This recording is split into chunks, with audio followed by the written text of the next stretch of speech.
going to work on the opposite side. Rollins can't even defend himself. Ladies and gentlemen, boys and girls, children of all ages, how you folks doing? Welcome everybody to the live stream here today. Yes, we are live once again with Monday Night Raw. Obviously, it's been a little bit since the last Monday Night Raw. A week, I believe. 2 weeks? 2 weeks. Wow. Already been 2 weeks since our last Monday Night Raw. But as you can see, everybody, we are officially moved in. We are looking good. All of our stuff is set up here. I'm so happy to be here now. It's great. We're finally good to go, and we're back full time. If you guys didn't see the Conman Universe earlier, which was our very first stream, coming back into full time, well, then you would have heard all about SummerSlam weekend. But if you didn't, you guys will now know that I was at SummerSlam.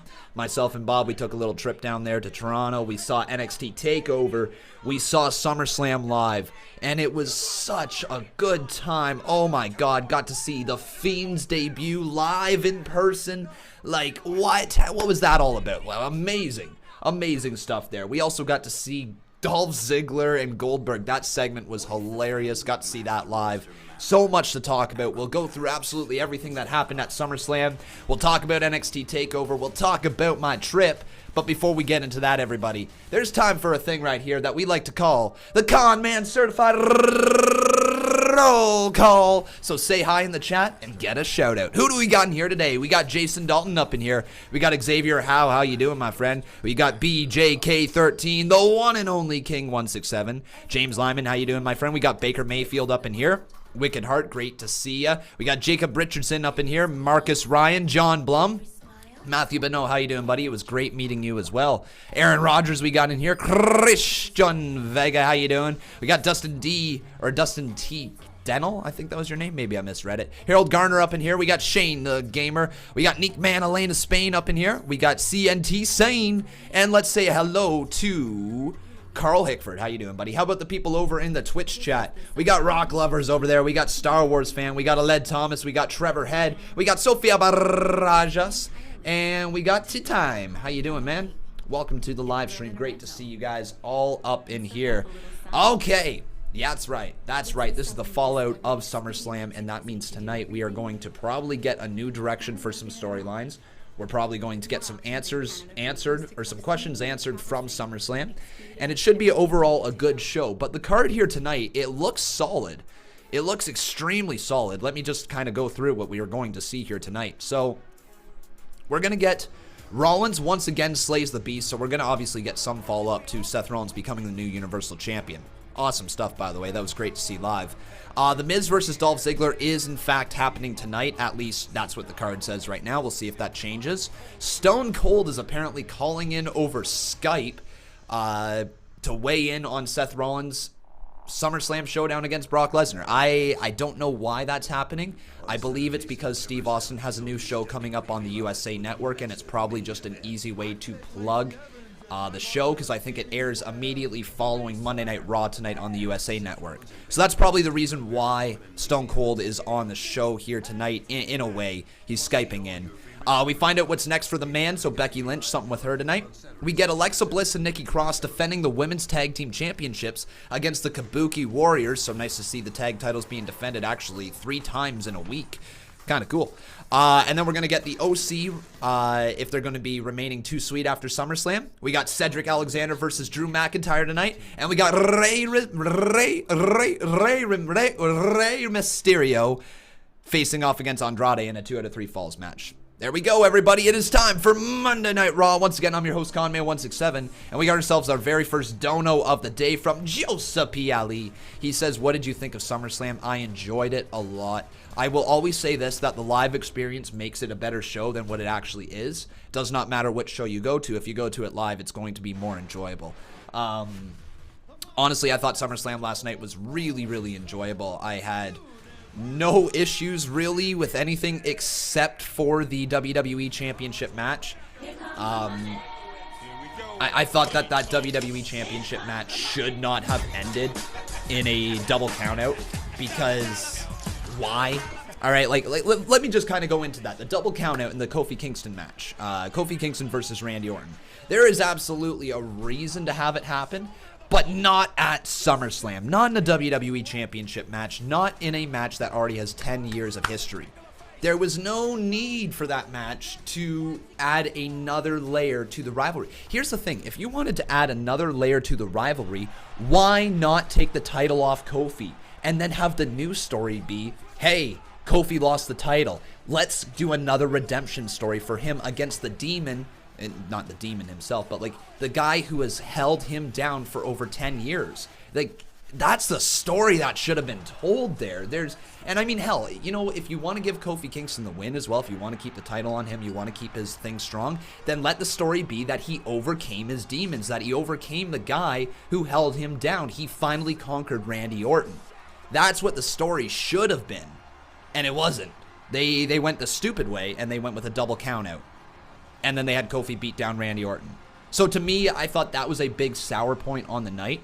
And I also would have really liked to see Dolph Ziggler win. But the moment that we got of Goldberg coming back out and down 3 times was great. So yeah, no problems there. Overall, very enjoyable night. But let's get right into this. We're live from Toronto, Ontario, Canada. And the Beastslayer is there tonight. And everybody say it with me. Say it loud. Say it proud. Burn it down. There you go. It's the Beastslayer. And I'm sorry, guys, if my voice is a little on the hoarse side, because I was obviously at SummerSlam and NXT TakeOver. My voice is definitely starting to go, which is okay. It's okay. Me and Bob were chanting pretty loud. But here we go. Ah, yeah. Josh Disick dropping $5 up in here. He's asking me, right here, he's asking, how was Bray's entrance and win live? Looked awesome. It was amazing, dude. If you want to see my actual reactions to it, I uploaded it here on the channel. If you guys want to check that out, you can at any given time. It is my reaction to Bray Wyatt's entrance at SummerSlam. And man, we're there live. The arena was so cool. It was such a cool atmosphere. The ability to see him walk down with all the smoke just going around him. You could barely see him, but the lantern just lit up the stuff around him just enough. And then the realization that his theme song was getting remixed when they started catching flies. You know, when they kind of redid that part. Everybody in the arena started to realize what the theme song was. And it was like this slow build, just this little wave that kind of grew and grew around the entire arena of realization of what this theme song was. Absolutely amazing. Go check out that video. It's here on my channel if you guys would like to after the live stream. But here we go. It's time for Seth Rollins, Mr. Burn It Down, to get in this ring, your new Universal Champion. Let's pop him up on the screen and pass this on over to Sethy Poo, your Universal Champion. It was more than a Herculean task that Rollins had to accomplish last night. It was as close to impossible as any one task could be, and Seth Rollins proved everyone wrong.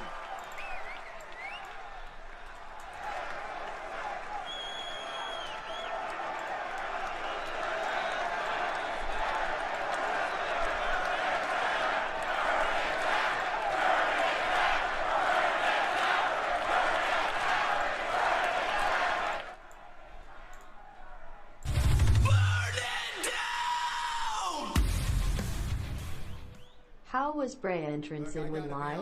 Looked awesome. Really it was, man. Any other way to do it, but last night.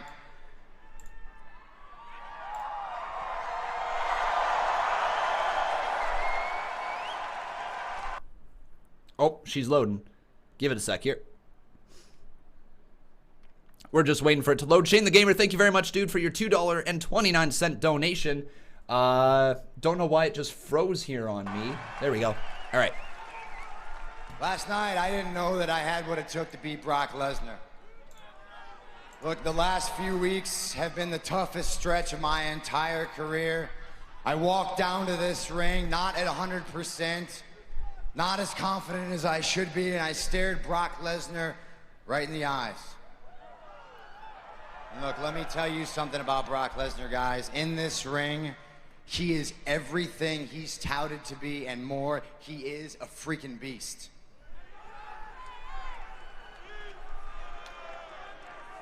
Hey, Grady Dose, thanks for following me on Sports Booth, buddy.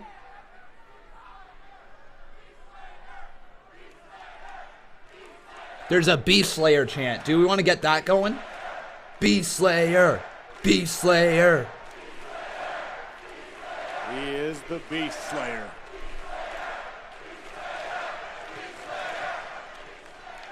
And when I emptied the tank out here and I didn't have anything left, something happened. You guys came alive. You came alive. And in that moment, you took me to a place I have never been in my entire career. You took me to a place that I couldn't go on my own. You took me to a place that only we could go together. All right. Did we now there, Sethy Poo? And in that moment, I knew I had what it took to slay the beast. And I remembered that I am Seth freaking Rollins. And that is why I'm standing here, Universal Champion. Damn right, baby. It's good to see it back on him now. The story should be over with Brock. Oh, okay. We got ourselves another champ. Actually, a couple of champs coming on down. The Raw Tag Team Champions and AJ Styles, the only club that matters. Damn right. The Phenomenal One and, of course, the Good Brothers coming on down. So I wonder where this is going. I wonder why this is happening. I know that we just got the feud not too long ago between Styles and Rollins. I wonder if they're going to try to do it again? This time with the club by their side? Because AJ Styles is without a doubt probably the top heel on Raw, or one of the top heels on Raw. And he's holding the US title, so I wonder if they're just going for a one-off match, maybe? Interesting. And to all of you guys asking me to show the video I can't, copyright rules do exist. Here's AJ Styles.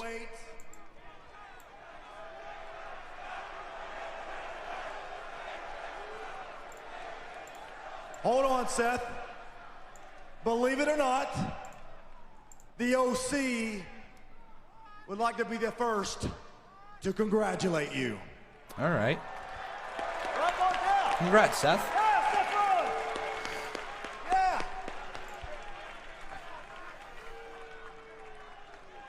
But here's where it gets tricky, Seth. You see, you don't have to worry about Brock Lesnar anymore. But you do have to worry about the man standing in front of you. Whoa. Whoa. Would this be a Clash of Champions match? U.S. title and Universal title together? You see, on the line? Ever since Champ I came versus to my champ? senses, I've got a lot to prove. So tonight, I want to challenge you. Okay. Because I want to prove that I am much, much, much of a better champion than you. I like it. I like it. You know, AJ, I've always had a ton of respect for you, man. Do you guys want this? Do you want this match? Listen to him. Oh, I hear him. I used to have a ton of respect for you, but not anymore. Whoa. Whoa. Whoa, whoa. And look, it doesn't matter how beaten up I am, I don't back down from a fight. So later on tonight, I'll gladly teach you a lesson in respect. Challenge accepted. The challenge is accepted, my friends. Styles versus Rollins tonight. Woo! All right, everybody. So that is an interesting matchup for tonight. Seth Rollins, AJ Styles, champion versus champion, Universal versus United States. Let's see that match tonight. Oh, hang on. Wait, they gonna back out? AJ Styles saying, okay, they're just gonna back out. I'll let you go.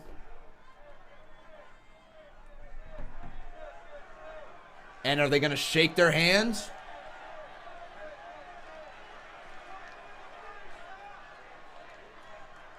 Oh. One-on-one tonight. Oh. Ooh.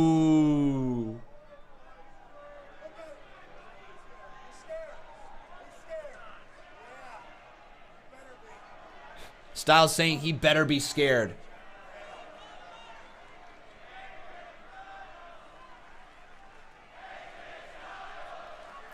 Are you behind Styles or Rollins? Let me know, Styles or Rollins, in the chat right now. Who do you guys want to win this one tonight? All right. We got ourselves a $5 dono in here from Asim Khan. He says, do you think The Fiend could be a main eventer anytime soon or by WrestleMania? Absolutely. If they do things right, absolutely he could be a main eventer. Without a doubt in my mind. So let's roll this $5 dono right now. Asim Khan, thank you so much, my friend, for your support. Let's roll the $5 dono.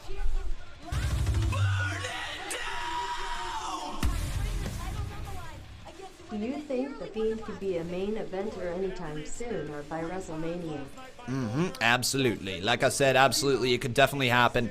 They got to play it right, you know? You got to take the right steps and everything, but I think they've definitely etched themselves on the right steps. Here's the Street Profits.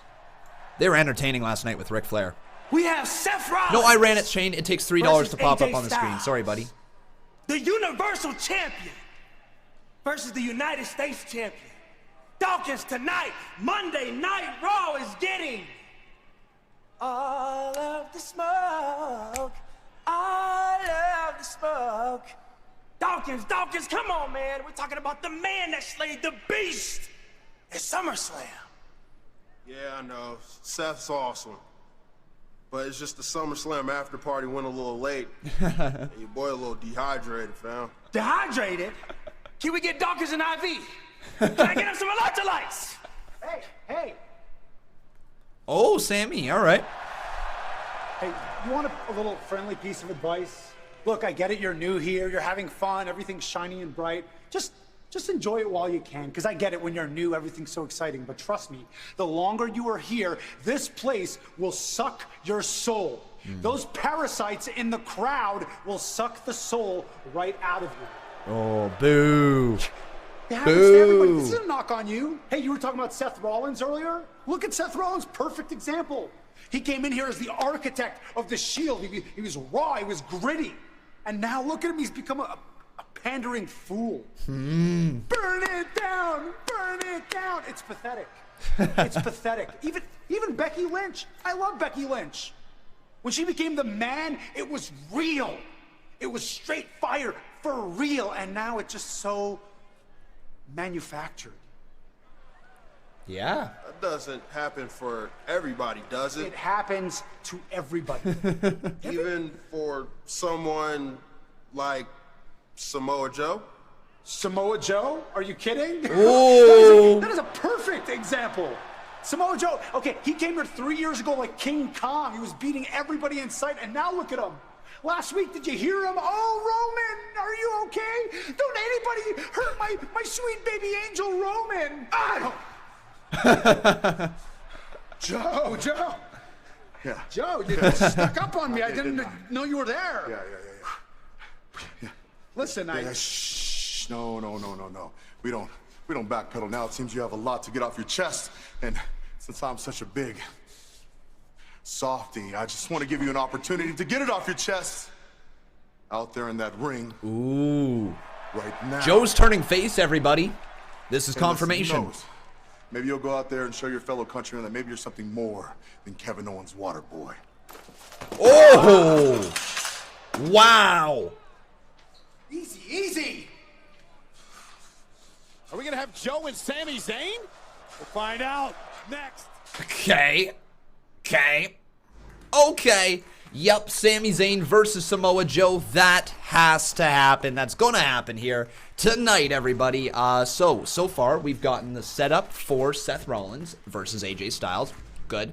And we got the setup for Samoa Joe versus Sami Zayn. Good. And we've accomplished that in 16 minutes. Also getting the Street Profits over a little bit more. Not bad time management. You know, we got what was that? 4 people in the first segment, and we got 4 people in the second segment. 8 people on TV in 16 minutes. Good job, WWE, setting up your show, doing a good job. This is what I like to see. All right, everybody. Now, before we get too far in the show, I do have to do a little bit of a draw. So, as you guys know, the membership draw is held once a month, around the 15th of the month. Well, we got ourselves a $5 dono. We'll get to that in just a second. Timothy Kynes, thank you so much, dude. I do appreciate it.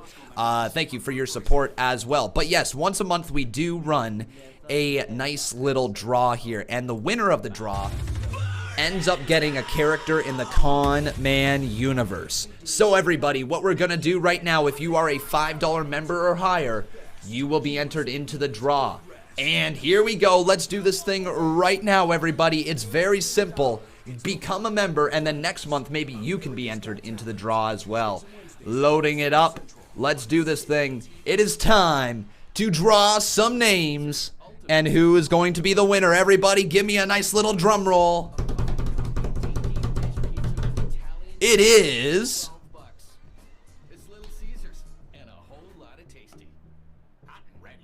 Wanda! Oh, Wanda. Okay, so Wanda is the winner. Congratulations to Wanda. We now have another women's superstar in the Conman Universe. Awesome stuff. The women's division continues to grow. So there you are, folks. There's your winner, Wanda. I believe it's like the business school expert is like the other part of her name, but she'll be known as Wanda. Congratulations, Wanda. Great stuff. All right. So we got ourselves at least another women's superstar who's going to be a part of the Conman Universe. That is awesome. Yeah, so any women superstars out there, you know, if you guys would like to become a part of the Conman Universe, consider becoming a member as well. That goes for absolutely anybody. If you would like to be a part of the Conman Universe, we will put you in if you win the draw. All right, so once again, $5 members or higher. It supports the channel, and it's a good way to kind of get a character if you want to go that route. If you would like to get a character in the Conman Universe and you want a guaranteed character, you can become a top tier supporter, which I believe is the $24.99 supporter, and you skip the draw and you get a character in the Conman Universe, plus some other little perks that we are currently working on right now. We got some cool backdrops coming. What? Oh, God. King of the Ring. King of the Ring. When is it? When's the King of the Ring? Are we getting it back? Next Monday! What? Oh my God, King of the Ring next Monday. What? King of the freaking Ring is returning next week. A week from today. Holy crap. Let's go, baby! Woo! Oh, that is amazing. Yo, a week from today, we're getting King of the freaking Ring. When was the last time we saw it? Who was the last winner of the King of the Ring tournament? Was it Sheamus? Did we have another one after that? I'm gonna need your guys' help. What was the last King of the Ring winner? And when was it? What year? I'm very curious. And then also, we gotta ask ourselves, who wins? You know what would be really cool? Bray Wyatt winning it. As the Fiend, but like, here's the thing. Have Bray Wyatt go wrestle as his, like, his Firefly Funhouse gimmick. Go wrestle in that, and then unleash the Fiend for, like, the finals? Wade Barrett? Wade Barrett, okay, alright. Wade Barrett, gotcha. So bad news, Barrett. I'm afraid I've got some bad news. That was the worst impression ever. But here we go, everybody. Say it with me. Joe, Joe, Joe, Joe, Joe, Joe, Joe, Joe.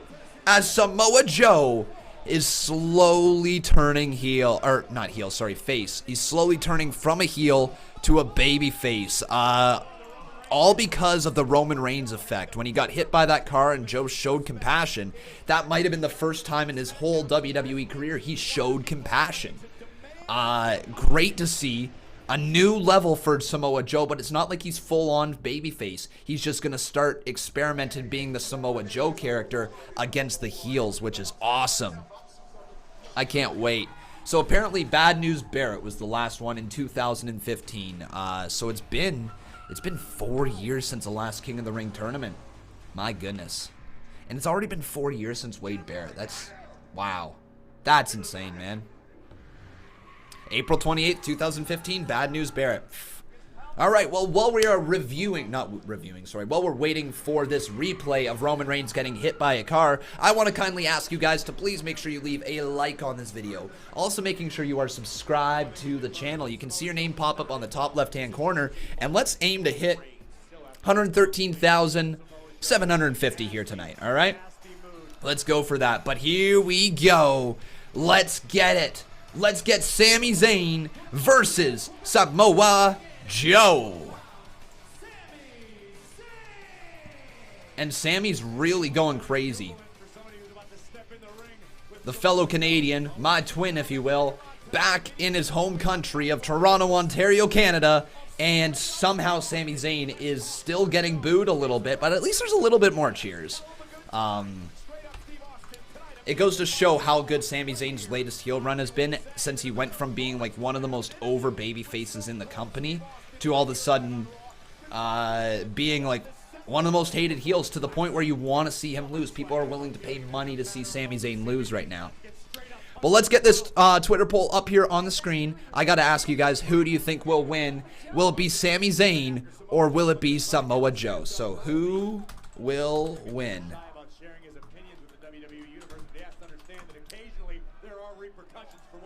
Let's go with Samoa Joe and Sami Zayn. You guys, once again, can let me know on twitter.com/Conman167. All right, twitter.com/Conman167. There we go. Giving a big old shout out to Inyo.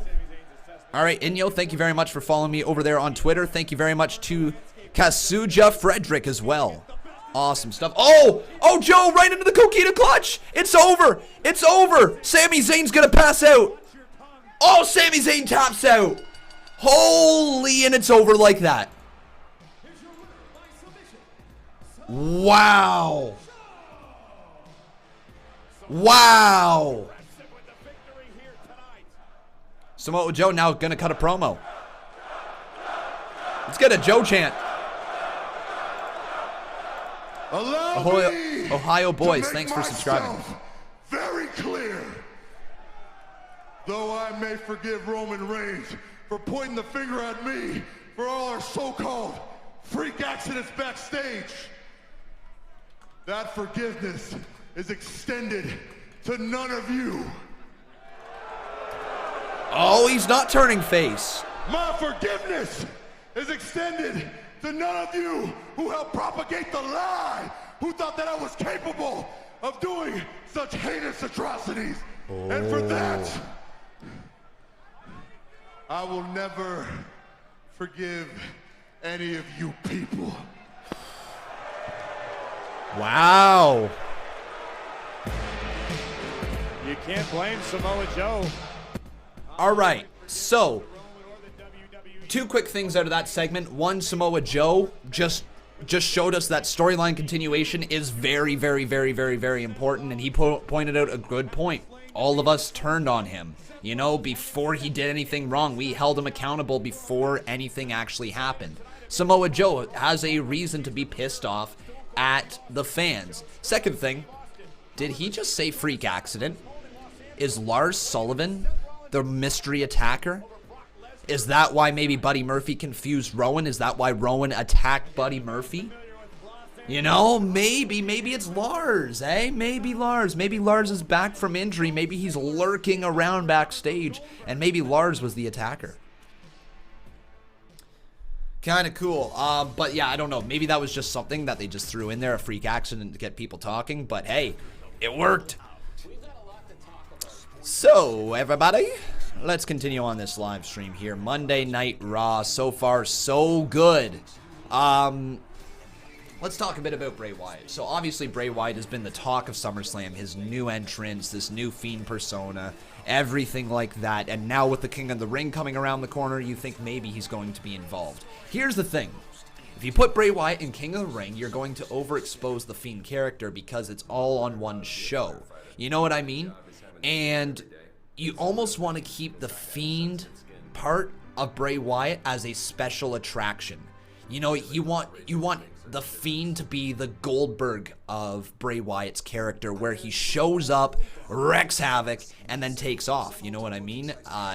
If you have Bray Wyatt, the Firefly Funhouse Bray Wyatt, wrestle, I think then you're going to unlock some potential for a very cool character. Kind of treated like the Finn Balor demon, only it's this feared thing, this Fiend, this opposite character that you're like, man, is he going to show up or is he not? And it's not necessarily like the demon, because the demon's been used so sporadically. It's like the Fiend will be there and it'd be random. You don't know which Bray Wyatt you're going to get every single match. And I would like it to be one of those guessing games. Every time Bray Wyatt's in action, put a photo of the Fiend and put a photo of Bray Wyatt's Firefly Funhouse. And make Firefly Funhouse be a babyface and make the Fiend be a heel. You're going to get a really, really, really cool character if you do that. And I've also kind of seen some ideas lurking around online, and this one really kind of caught my attention. The idea of the next feud for Bray Wyatt being Luke Harper. Imagine Luke Harper returns on his one night, and then the Fiend attacks him. You know, mandible claw to Luke Harper. And sorry, brother, it must be you. Like, that could be a really cool little moment there. I don't know. Also, there is some news within the WWE that apparently Vince McMahon is going to be taking over NXT or being involved with NXT, something along those lines, because NXT is going to be moving to Fox Sports 1, and it's going to be a live 2-hour show. So big changes for NXT on the horizon. I think the talent there is definitely capable of pulling it off. Is the storyline management going to be as good as we've seen for NXT with it being taped and filmed beforehand and edited and everything? Probably not, but it's going to still be a good product. I think NXT is going to slightly get exposed for being developmental still when it switches to Fox Sports 1, because the ability to edit out botches, which WWE does, is very good for the WWE network. It's very good for the presentation of NXT. But if you go live, all of those new green guys who are coming up the ranks might botch a little bit more often than, say, the main roster, and it might be tough to watch live in that sense. Not saying for sure, because they're extremely talented, but that is a risk that WWE faces when they go live. We got ourselves a $2 dono from Ron Bondi. How you doing, Ron? He says, Fiend and Bray Wyatt like Foley and Cactus Jack. Dude, you're on to it. You're on to my thought process. There you go. Justin Roberts asking me, Conman, are you going to watch Steve Austin's show after Raw tonight? No, my friend. I've got to live stream my my review. The post show of Monday Night Raw will be live at 11:30 tonight, going live for an hour, taking your live calls, all that great stuff. Thanks, Skyzone. I appreciate it, buddy. But here we go. It is time for The Miz, and this is the match that we were going to get at SummerSlam before Goldberg came strolling along and took out Dolph Ziggler. WWE just botched by saying AJ is Universal Champion. He's facing US Champion AJ Styles. Oh, Universal Champion AJ Styles goes to toe with US Champion AJ Styles. Yeah, that's a bit of a botch right there. Definitely, my friend. Definitely a botch. So let's get Miz and let's get Dolph Ziggler up here. I really hope Dolph wins this one, because damn, Dolph has been killing it in the promo department lately. Ever since he came back, he's been truly awesome on the promos. And his selling ability in that match with Goldberg last night was out of this world. There's very few people in this world that can take a spear better than Dolph Ziggler did against Goldberg. It was amazing. It was so well done. I love the selling from start to finish. The way he writhed around in pain on the ground, cutting the promo was great. I love the comedy aspect to it, saying that anybody can get lucky twice, calling him a dipshit. You know, that was just so funny. I had such a great time watching that segment, even though Dolph Ziggler is one of my favorites of all time, right behind Chris Jericho for me. And it was tough to watch him get decimated. I wanted to see him win, but it was still an entertaining as hell segment. All right. Dolph. Where's Dolph? There he is. Oh. Ziggler's not dressed for competition. Yeah, Dolph is not dressed for competition here, folks. I don't think we're going to get Dolph Ziggler versus The Miz here tonight. Ghostface says, I heard that last night Vince was punishing Dolph because he's going to AEW.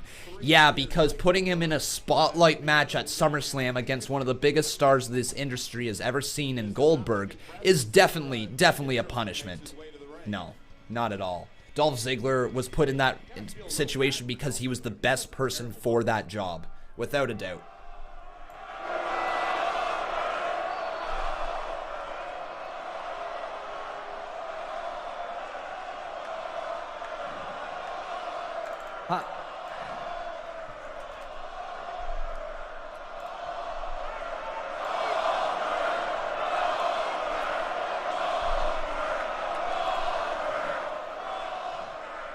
I hope you're happy, Miz, you coward.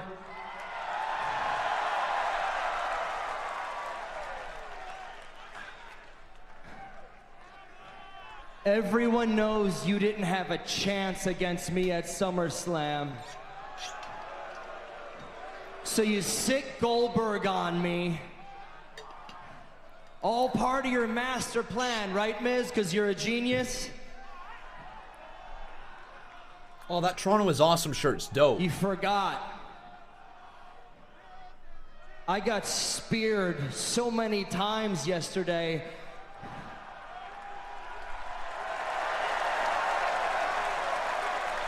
Don't applaud that.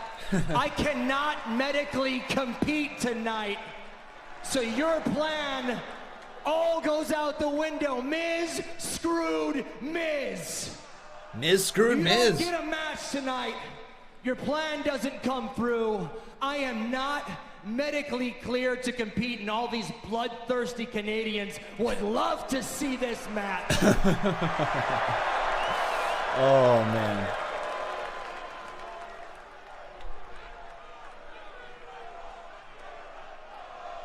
Too damn bad.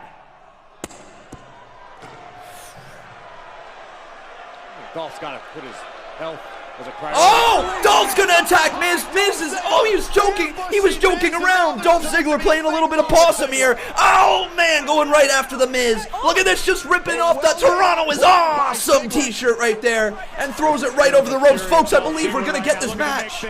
Oh, yeah, we're totally gonna get this thing. Oh, Dolph Ziggler's just hammering away on Miz, and it looks like we are, in fact, gonna get this match. Referee, ring that bell after commercial break. Oh, yeah, DJ SoFly, thank you very much for subscribing. Welcome to the channel. But there we go. All right. So, Dolph Ziggler versus Miz is going down. There we go. That's what I like to see.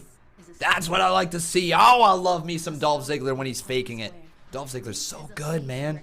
So underrated. Not enough people give him the credit he truly, truly deserves. Here's the thing.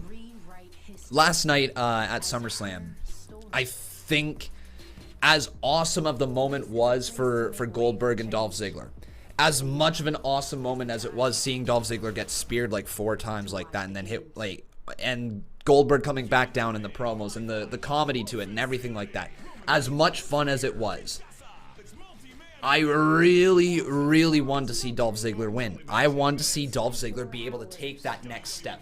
Imagine if he did end up pinning Goldberg right off the very start, you know? What if he did hit those 2 super kicks and he pinned him? All of a sudden, you break that glass ceiling for Dolph Ziggler. He reaches that next level, and then you follow that match up with another Legends match at Survivor Series. You put him against another legend, you have him beat him there, and then you build to WrestleMania next year, where you finally have Dolph Ziggler versus Shawn Michaels in the final Legends versus Legends match. And if you want to put Shawn over, there you can. If you want to put Dolph over and to reach another new level, you could. But treat Dolph Ziggler as your legend killer right now. It's worked so well. It's worked for Chris Jericho. It has worked for Randy Orton. It has worked for a bunch of other superstars. Hell, it worked last night for Charlotte Flair. That is the way you should be going with that. You should paint Dolph Ziggler as a modern-day legend killer because he is that damn good, because he does deserve that respect, because he does deserve that level of a push. He has been held down his entire career, reached the mountaintop a few times, only to have it taken away so very quickly. Dolph Ziggler, that should have been his win. It should have been. I'm gonna die on that hill. I think it should have been a win for Dolph Ziggler, regardless of how entertaining the match was and regardless of how much fun I had watching it. Don't get me wrong. You can always have a segment that you love in terms of entertainment-wise, but you think, man, that's probably not good for the guy's career. And that's exactly what I thought about the Dolph Ziggler Goldberg segment from last night. We're going to put this poll up here, though, on twitter.com/Conman167, asking you, who do you guys think is going to win? So, will it be... Let's see here. So, is it going to be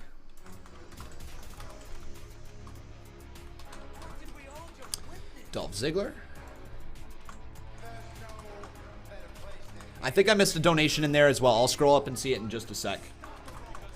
Alright, so Dolph Ziggler and The Miz is there. Let's see. Where is this dono? So, yes, there we go. We got ourselves a $6 dono from Kelvin Jackson. He says, dude, love Mankind and Cactus Jack. It would be sweet if Bray Wyatt introduces a bunch of characters from the Firefly Funhouse. You know, I'm still waiting to see what's going to happen with those, like, puppets, if they end up doing something a little bit more with it. If, you know, they actually end up becoming characters on TV at any given time. I can see it happening. I've also seen a lot of people suggesting that every time Bray Wyatt comes out, he should have a new lantern with the face of a person who he just beat. So the next time he comes out, his face lantern should be a Finn Balor. I think that'd be pretty cool. Dude love Mankind and Cactus Jack. Alright though, let's change this on over to current match, as this match is going on right now. The Twitter poll is live as well, so you can vote and let me know what you guys think, who's going to win, all that great stuff. You know, the stuff that we do here on this channel. But man, Miz is just kicking away on Dolph, and no regard for the fact that Dolph Ziggler was just in a match with Goldberg last night at SummerSlam. Here comes Miz once again going into the corner. High knee up on Dolph. He's going for a third time off the corner. One more time. Oh, there's the corner clothesline from the Miz. And now he goes all the way up to the top rope. Miz doesn't fly very often, but I bet you he's looking for that double axe handle. Miz all the way up. Double axe handle across the top of the head of Dolph Ziggler. There you go. The guy who makes the Slipknot masks made his lantern. That's cool. Cool, cool, cool. Matthew Benoit, it was great meeting you as well, man. That was so cool. Because not only did I get to meet Matthew Benoit, one of the moderators here in the chat, I got to meet also another guy named Amin. So Amin, if you're watching the show, it was great to meet you. You were very, very friendly. It was great talking to you. And also, I believe your name was Mike. So Mike, if you're listening, it was great meeting you as well. You happened to see me in line for a beer. So, yeah, that was cool. So it was great meeting the people that I did. I can't wait to do another meetup in the future when we do go to another WWE live event. Hopefully you guys will be able to meet up then. Sidestepped right there as Miz goes right shoulder first into the corner. Oh, zigzag! Zigzag, is it over? It's gotta be over. Miz is covered. 1, 2. Oh, Miz, what a late kick out. Wow. Ooh. Wow. All right. Remember when Heath Slater fought Legends? Yeah, I do. But the only difference was there is Heath Slater was out there to put over the Legends, not the other way around.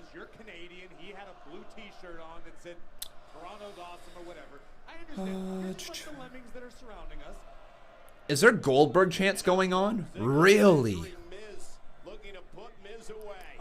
Wyatt say trending King of the Ring be KOTR because it's King of the Ring, my friend, next week. It's back, baby. Oh, I'm so hyped. Going for the super kick or sweet chin music as he's been calling. Oh! What a unique move from The Miz. Going through, rolls through into the figure 4 leg lock. Miz has got it in deep. Is Dolph gonna tap out? Come on, don't let Dolph tap. Don't let Dolph tap. Not after losing to Goldberg. Give him some momentum back. Give Dolph this win. Come on. Miz is holding on so deep.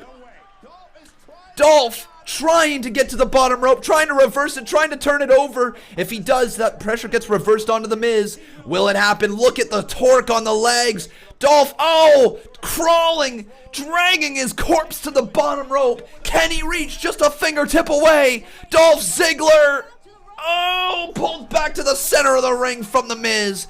And I think it's going to be all over there. Dolph Ziggler taps out.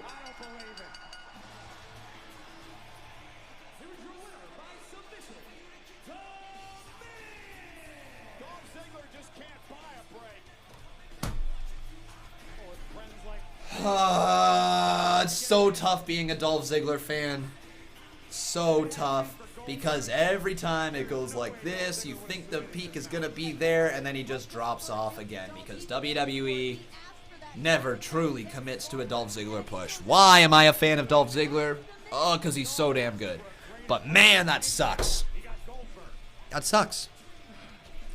That really sucks. You coward!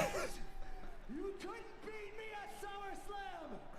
You couldn't beat me fair and square! You're not even the best wrestler in your family, Maurice is!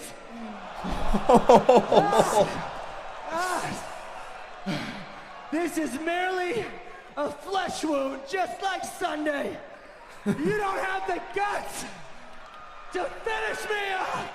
What is You'll never be as good as me! You're nothing but a reality show water! Uh-oh! Skull-crushing finale! Maybe that'll shut That him was up. classless. That was completely unnecessary and uncalled for. No one's gonna cart Dolph out Oh, of there. man. Bye-bye. What is going on with Dolph Ziggler? Seriously.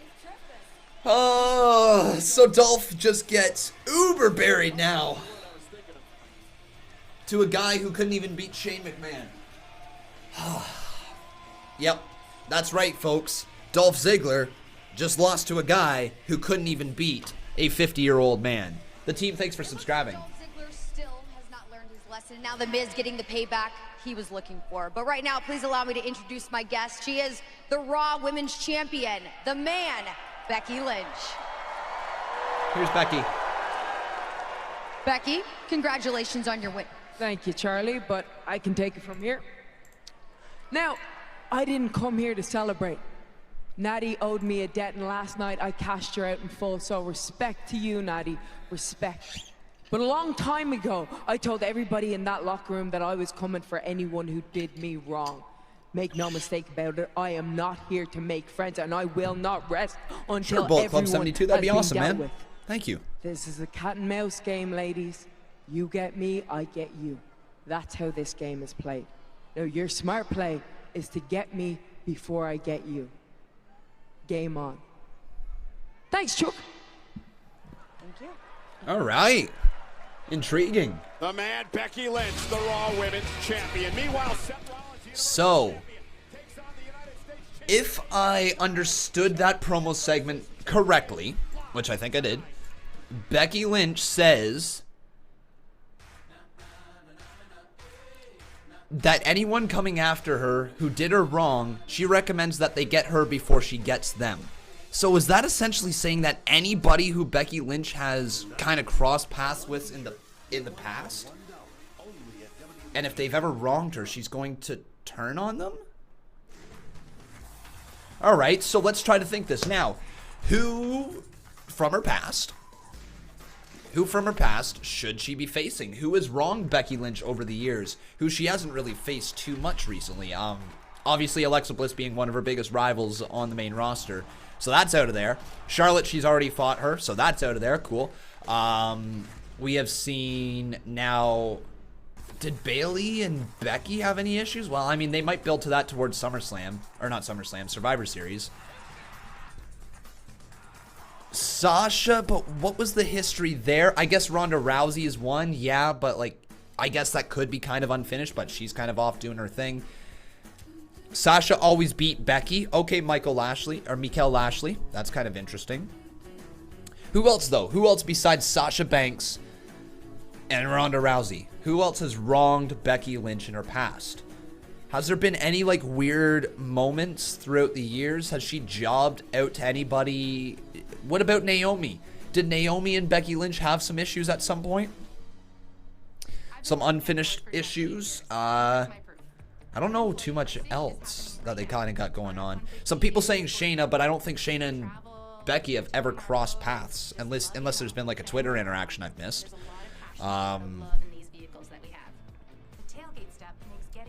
Nia, you know what? Hey, you know what? There you go. That might be who it is. It might very well be the return of Nia Jax. Ooh, you might be onto something there. Nia Jax. Nia Jax probably. Nia Jax is going to be the one who gets Becky Lynch, isn't she? The game on, right? Nia Jax.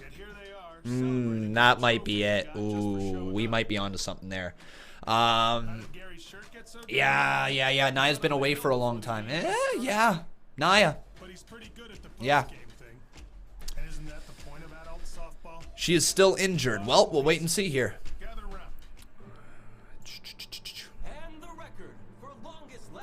Oled Thomas says, do you think Dolph's time at the top is over, or do you see him getting another WWE Universal title run before he retires? See, the thing is that Dolph could reach that level yesterday. You know what I mean? Like, Dolph Ziggler could... This was the moment. If you were ever going to put Dolph Ziggler in the main event, if you were ever going to commit to a push to Dolph Ziggler, if you were ever going to try to get him through that proverbial glass ceiling, beating Goldberg would have been the time. I don't think at this point now in his career that Dolph Ziggler ever ascends back to the top of the level or the top of the card where he's competing for Universal or WWE championships. He might get a triple threat match here. He might get, like, you know, an elimination chamber, a multi-man match, a ladder match, something like that.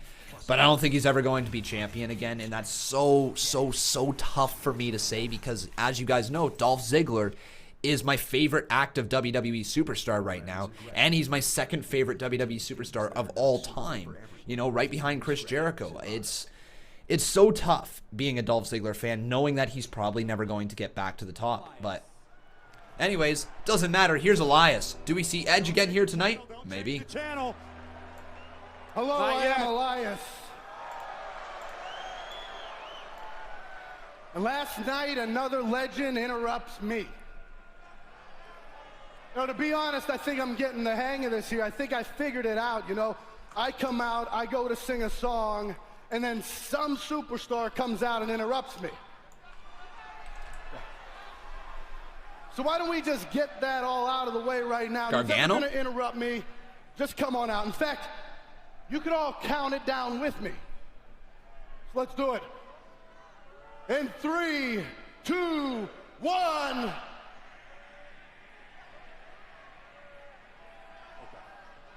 Okay, we'll try again.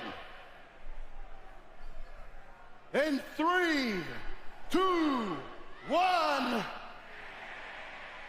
I'm begging you, please don't change the channel. Ladies and gentlemen, this is history in the making. Tonight is going to be the first ever uninterrupted Elias performance. This is going to be big. It's going to be great. Here we go. Huge.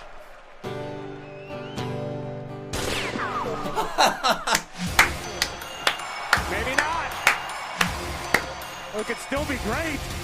One and only. Oh, there you go. It's Ricochet, man. He's here. Still rocking that Nightwing outfit, which was dope. Just not the top. Homie, I hate to break it to you, but people don't come out here and interrupt you because it's the cool thing to do. Honestly, man, it's because you suck. I'm sorry, that's just the way it is. It's just because you kind of suck. Hey, I give you credit, that's a clever insult. But listen, a guy that comes out here dressed up like a comic book character isn't gonna tell me what's cool and what's not. I tell you what, I'm gonna embarrass you in this ring tonight. Ooh. So let's get a referee right now. All right. Yeah, I know. All right. No, Yeah. get out of here. Yeah. I like the sound of that. Me too. Elias and Ricochet, and here comes an official to the ring, so this match will be official. All right. So there we go, folks. Guys better be ready for what Ricochet brings inside the ring.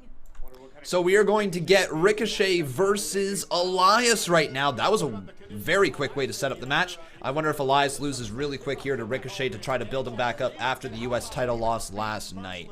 All right. So, let's take a quick look here at the results tab below the screen. We've got ourselves Samoa Joe, who defeated Sami Zayn. We had ourselves Miz defeating Dolph Ziggler.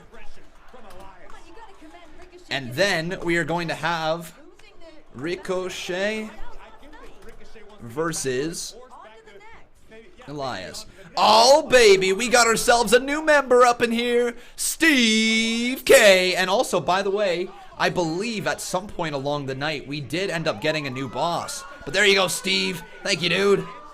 Yes, we did. It was Kelvin Jackson. So, Kelvin Jackson, we've got ourselves a new boss. Hit it. Get it. Woo! Right here. That's Steve K, baby. So, Kelvin Jackson.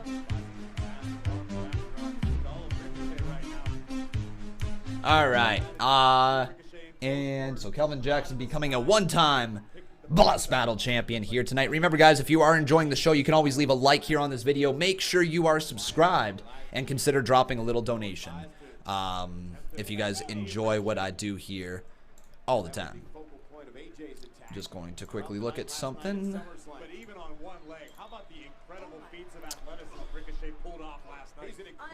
I can't believe we're going to get another 2 out of 3 falls. Can WWE go on intervention? Okay, here's the difference, though. The 2 out of 3 falls match tonight is between Rey Mysterio and Andrade, which actually deserves a 2 out of 3 falls match. You know, when I saw that, I didn't groan. I didn't cringe at it because, well, it makes sense. These two guys have gone back and forth for a long time now.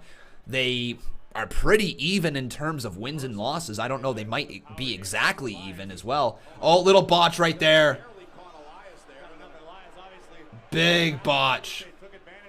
Big botch right there. The botch guy is going to have a field day on that one. But what was I talking about? Don't think it was important if I forgot about it. Probably was, though, knowing me. Oh, Ricochet gonna go flying. Oh! Oh! Oh no! Oh no! Oh no! Did Ricochet just land on his arm weird? Oh, did his arm break?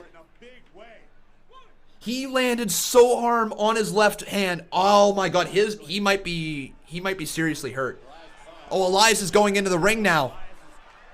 He's got his guitar. What are you doing, Elias, buddy? Oh, and Steve K, I believe you became a main eventer supporter as well, dude. Thank you so much for becoming a main eventer. Oh, Ricochet with a giant super kick to the side of the head. Ricochet. Is this enough?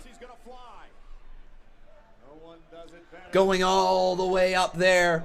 Ricochet gonna fly. Roll over, sunset flip, hooks the leg. 1, 2. Oh, shoulders were up there. Wait. What? What? Elias's shoulder was up. Yeah, Elias's shoulder was up, guys. Elias's shoulder was up. Yeah, that's not right. That's not right there, folks. Take a look right now. If you are taking a look at this live at home, Zaid the Recorder, thank you for subscribing. Yeah, the left shoulder was up. Left shoulder clearly off. Oh, okay. Referee, that is a terrible call. Terrible call. Yeah, Elias can't. That match just, I'm not sure if the ending was a botch, but definitely the one botch in the center of the ring was 100% a botch. All right. Rey Mysterio in action next as he goes up against Andrade. So that's going to be a fun little match here as well. Let's get these results tab updated now. I believe I can get rid of the rest of the card. Beautiful. So Samoa Joe defeated Sami Zayn, Miz defeated Dolph Ziggler, and Ricochet defeated Elias. What else are we going to get tonight? We are going to get Andrade versus... We're getting Andrade versus Rey Mysterio. We're also going to get, I believe it is AJ Styles versus Seth Rollins, right? Yeah, that's the card so far tonight. I don't believe there's been any other matches announced. Oh, Cedric Alexander versus Drew McIntyre, right? Yeah, that's another match in there. Let me try to add that to the card.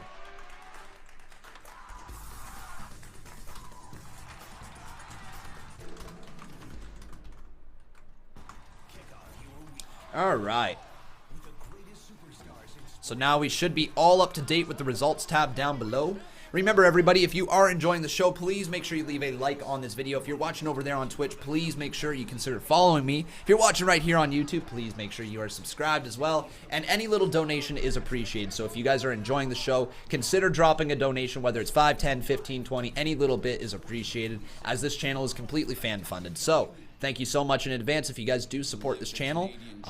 Once again, any little bit is appreciated. We're going to roll a couple little ads right now. And yeah, I think that's going to be probably good for now. Oh yeah, we're also going to get the Kabuki Warriors versus Bliss and Cross. That's right, that is to come tonight as well. So let me put that on the results tab. We are going to go with, yeah, right there. Let's go Bliss. It's Bliss and Nikki Cross versus... Did you do enough? Kabuki.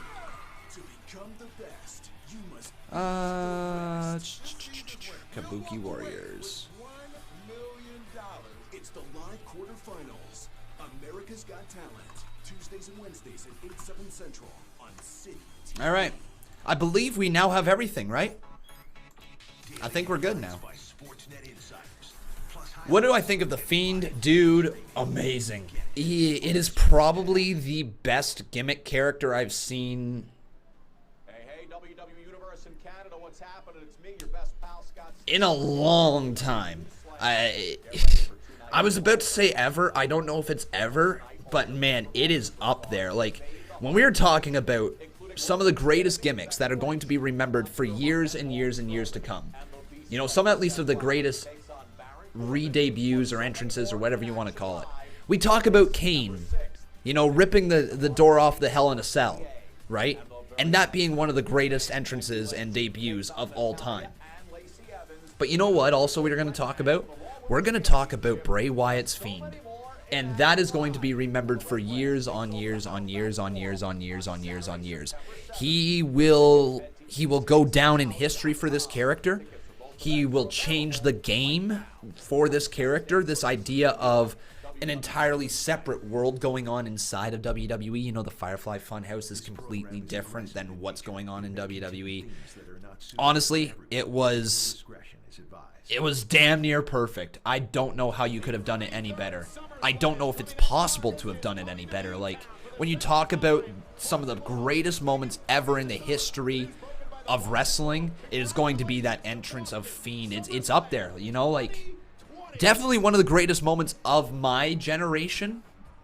And my generation, I'll say, starts in 2005, because that's kind of when I started watching wrestling. One of the greatest moments I've ever seen, and definitely, hands down, by far, the greatest moment I have ever seen live. It beats Goldberg beating Brock Lesnar in 1 minute and 16 seconds or whatever it was.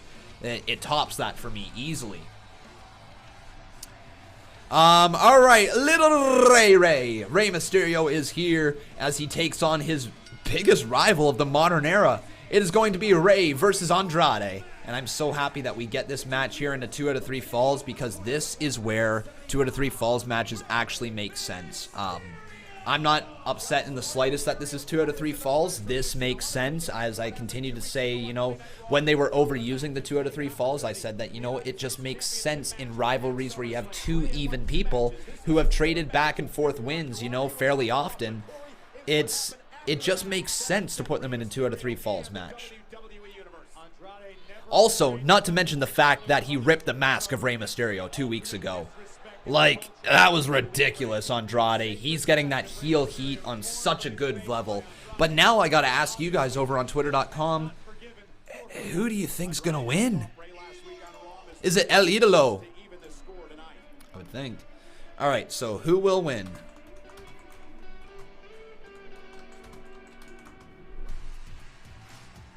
Alright, so Rey Mysterio, or will it be Andrade? Who else misses the Andrade Cien Almas? Like, still to this day, Andrade Cien Almas sounds like a much better name than just Andrade. You know? I like Andrade Cien Almas. Oh well though.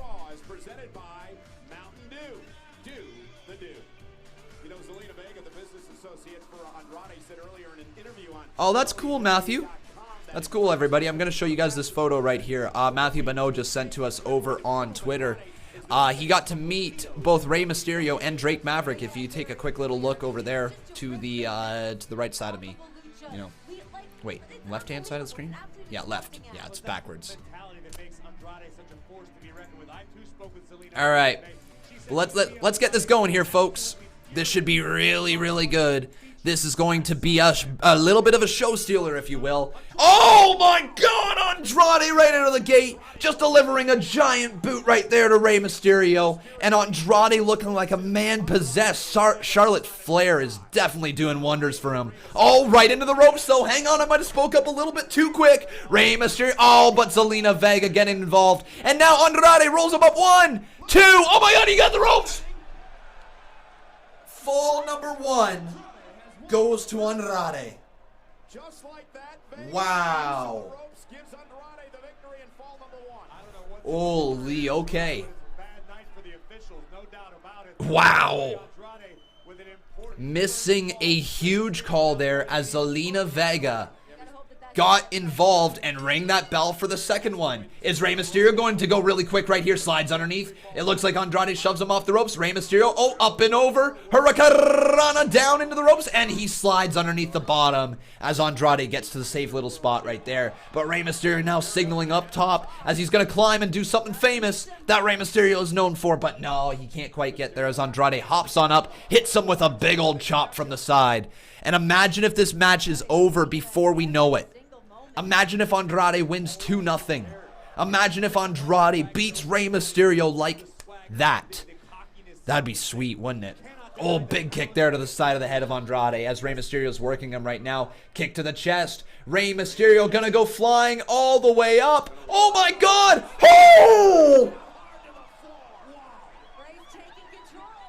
Rey Mysterio with a hurricanrana to Andrade, who lands hard on the outside of the floor. Wow.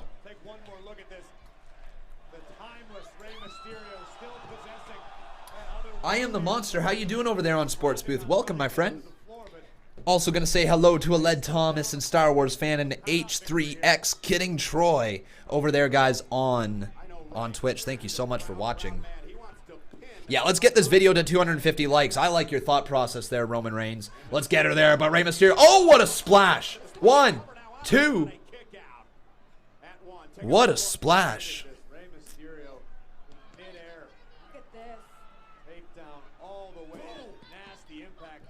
What is Black C in Zelina?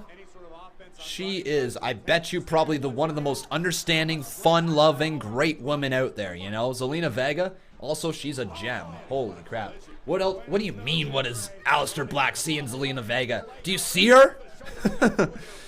Look at her. She's great. But Andrade, man, with that back elbow there, catches Rey Mysterio on the side of the head. Do you think that WWE is getting edgier since Roman's storyline and Dolph says dipshit? Yeah, absolutely. WWE is 100% trying to move in at least a bit of a edgier direction.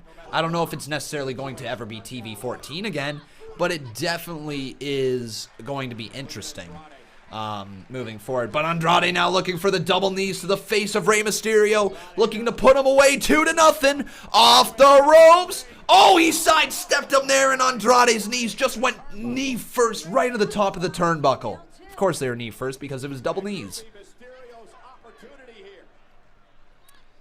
Damn.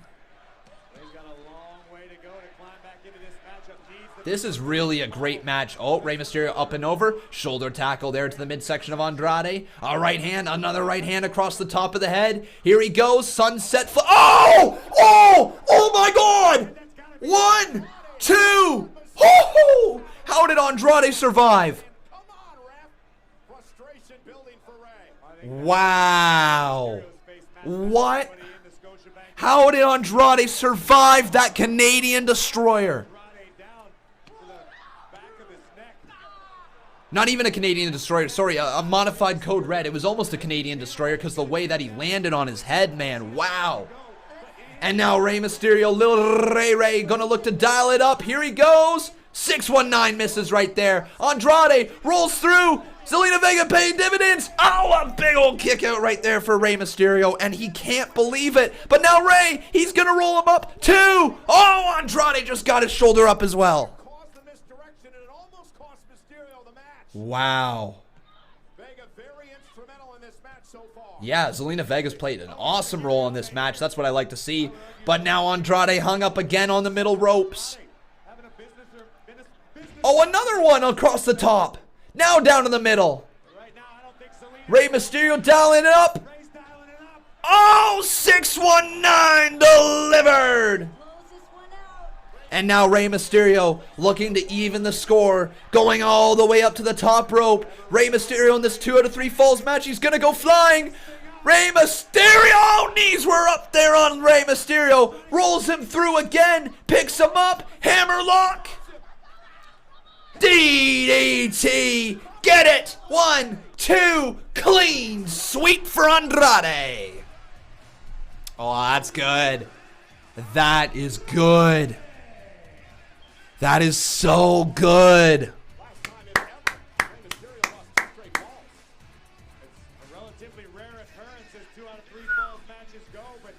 Wow. That is so good. Wow.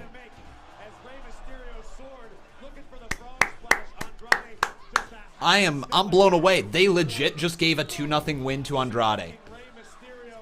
Man, you do not get much better than that for a big win. You know what? Andrade's on that upturn. His stock is just soaring right now. So good.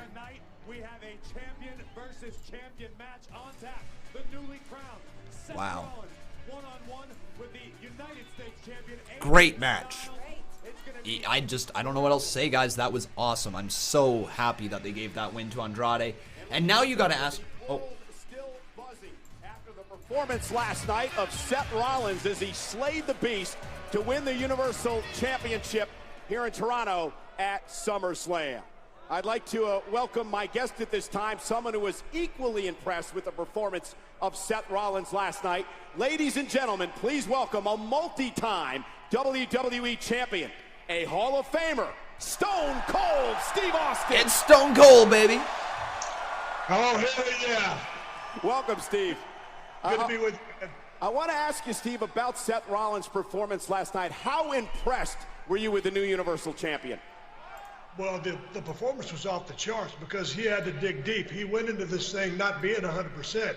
He was getting his ass whipped week after week on Monday Night Raw. And here's what really impressed me, Michael. The match in itself was badass. To win the ultimate. Here's the thing.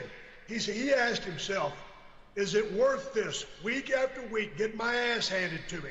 And he oh, Desi, thank you so much. He said, this is all I am. Desi, thank you. This is all I got. We'll roll in a sec, all right? That's glorious. This is all I am. Thank you. This is all I got.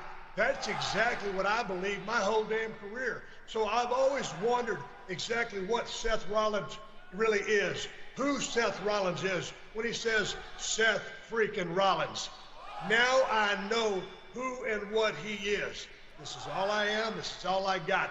The man is committed to being the best in the world, and when you believe like that, you can do anything.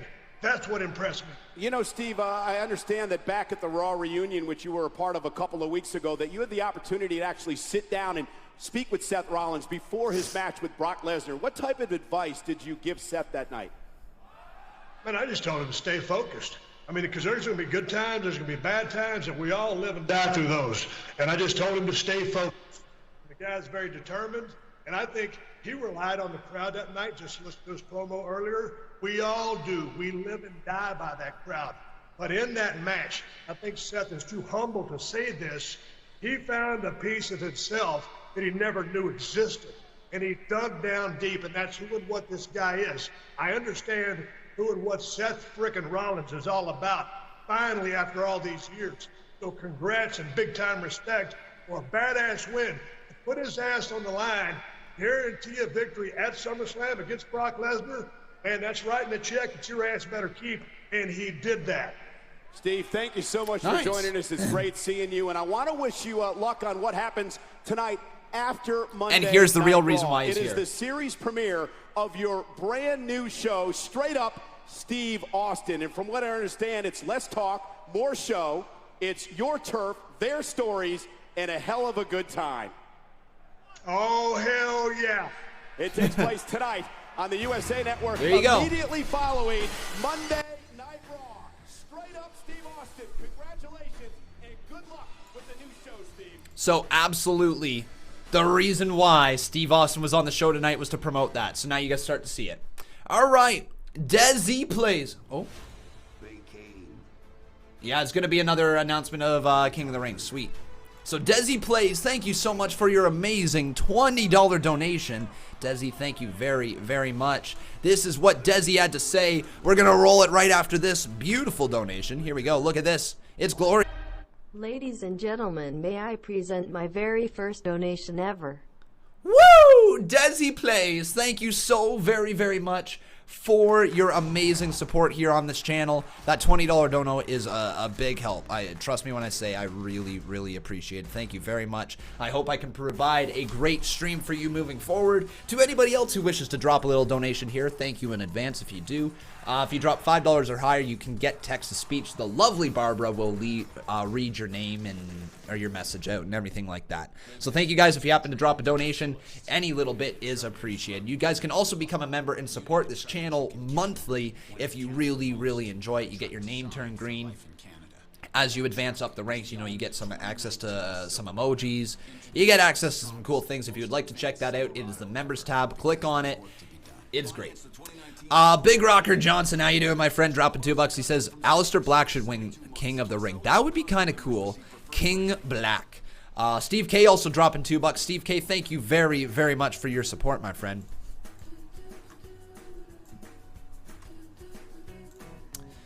Steve K right there. Boom.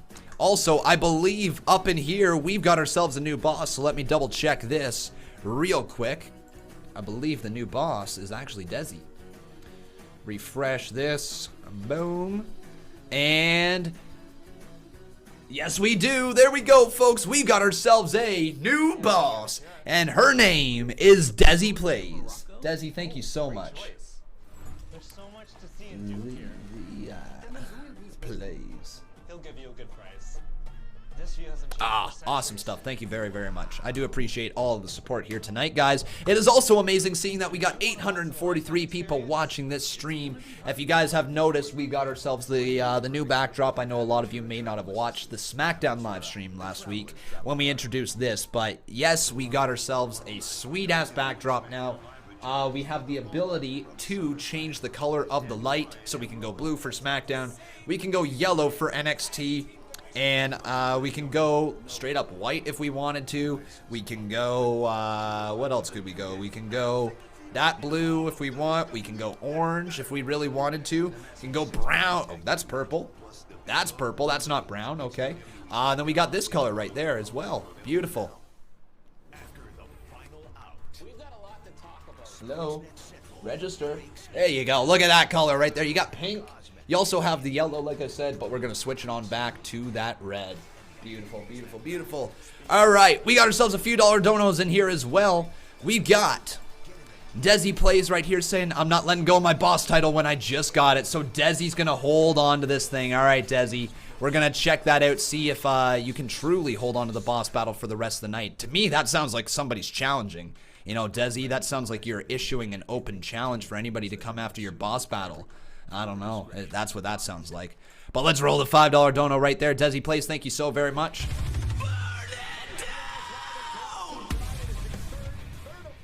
I'm not letting go of my boss title when I just got it.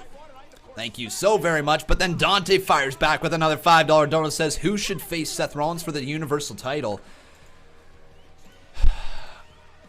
Honestly, I would love it if Seth Rollins was revealed to be the mystery attacker of Roman Reigns, but it's not going to happen.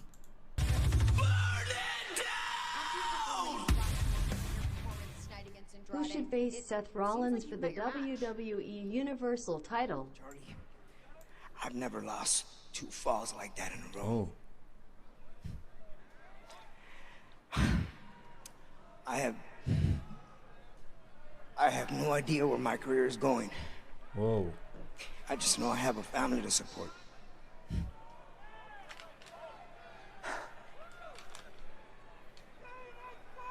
Is there something that you're trying to say?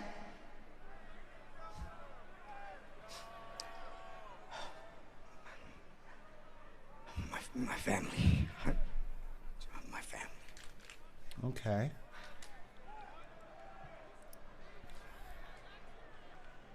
Here's Montez Ford. So what's going on with Rey Mysterio? Ray, keep your head up, dude. You're a legend. Booyaka, booyaka. 619 forever, right? Yeah.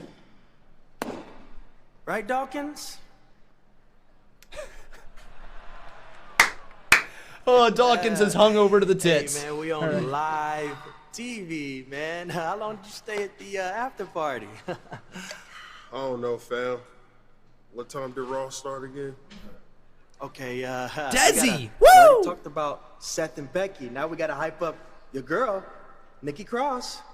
And Alexa Bliss have to defend that tag team championship tonight against the Kabuki Warriors.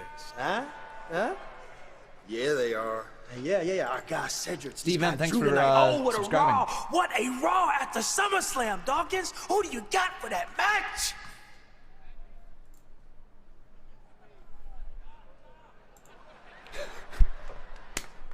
Oh, he's downing water. Oh, that's hilarious. Chug, chug, chug, chug, chug, chug. And here's Drew McIntyre. Drew, you're about to face Cedric Alexander in the next chapter of your The next chapter would imply that this little rivalry with Cedric and me is going to go beyond tonight. It's not. This ends tonight.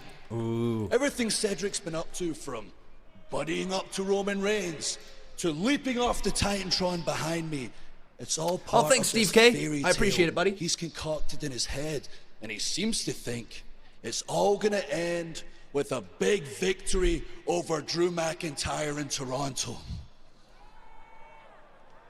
It's not. You want to know what's really going to happen? I'm going to take my boot. I'm going to cave his skull in. And then his little fairy tale will be over. Yep. That needs to happen. So, this absolutely needs to happen. Drew McIntyre needs to beat Cedric Alexander. This is not the time to be putting over Cedric here. Cedric can be built back up in a next feud here. He's getting some great screen time against Drew, but Drew McIntyre needs this win. I think this is probably one of the most important matches in terms of Drew McIntyre's path up the card. If he wins this, it helps advance him further. Behold the All right. We got ourselves a nice little $10 dono from Desi Plays, though, as she restores their boss battle leader. But then Steve K coming in here, and he drops $10 right after that as well. Ooh, get it. What? What are we going to do? Bow down to the king. That's right. And he's going to say, hi. Thank you so much for the $10 dono there, Desi. But then knocking down another $10 on the boss battle. There you go. The king. The king of kings. Woo! What? Get it? Another time. On your knees, son.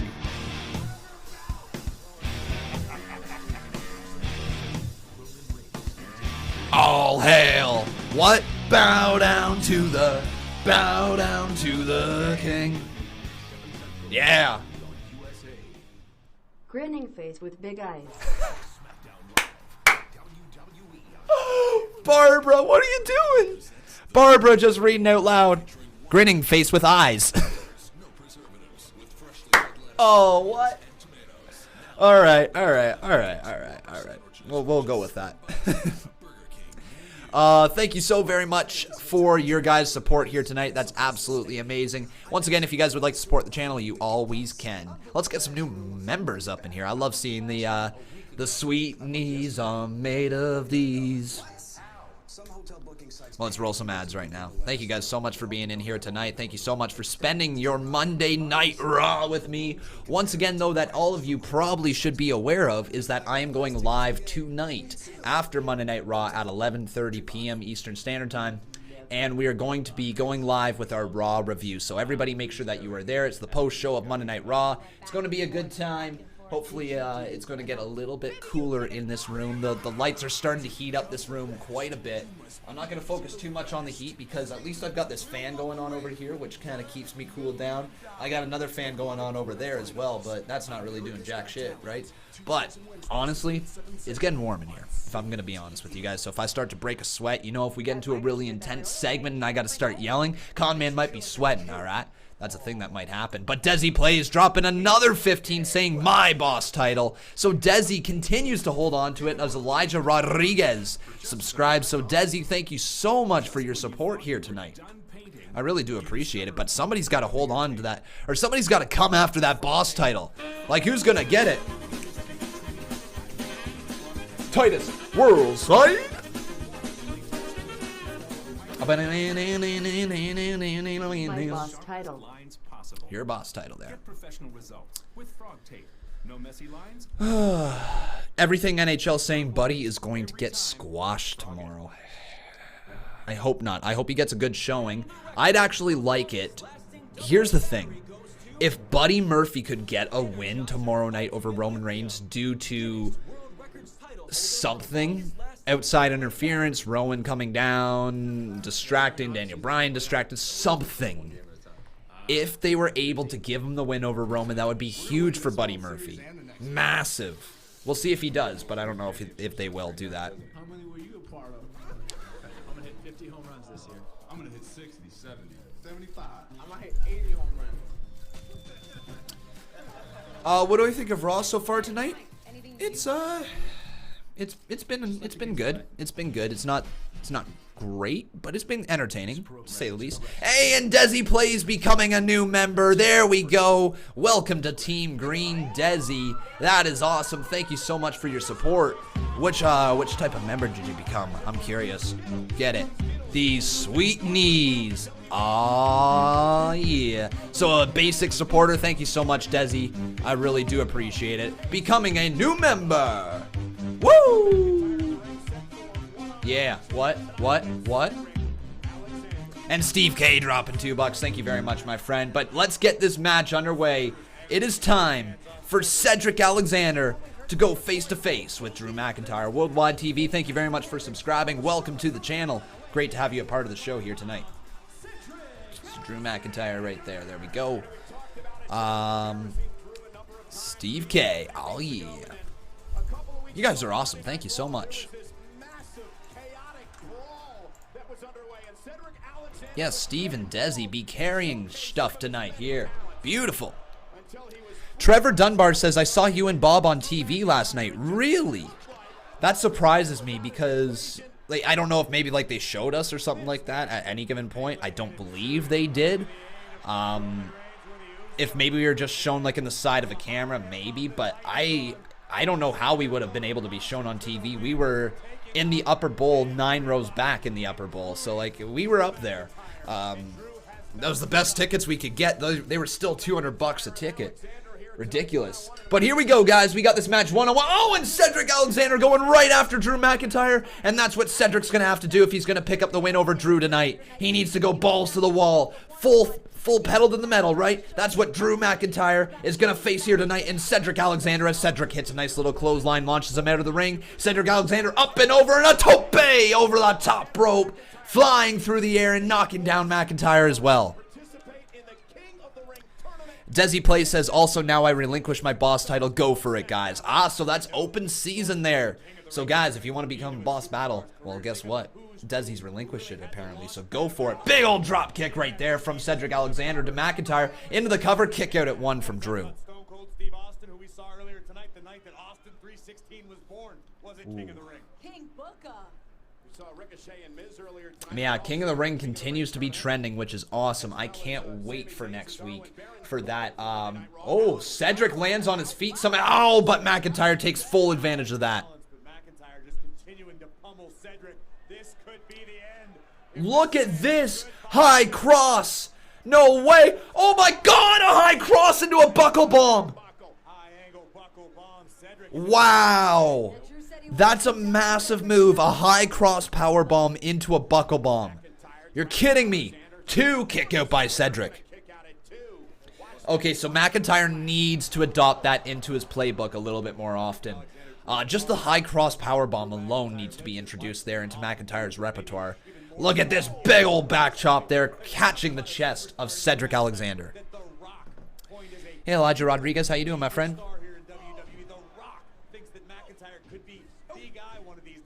Cole Mister says, Shinsuke Nakamura for King of the Ring. He can wear his crown from New Japan. Ooh, that would be interesting. Would certainly be interesting. But I am curious, guys. Who do you think is going to win King of the Ring? Because I don't know. It's a tough one. But I did not ask you guys yet who you guys think is going to win. So let's get this on over there. Twitter.com/Conman167.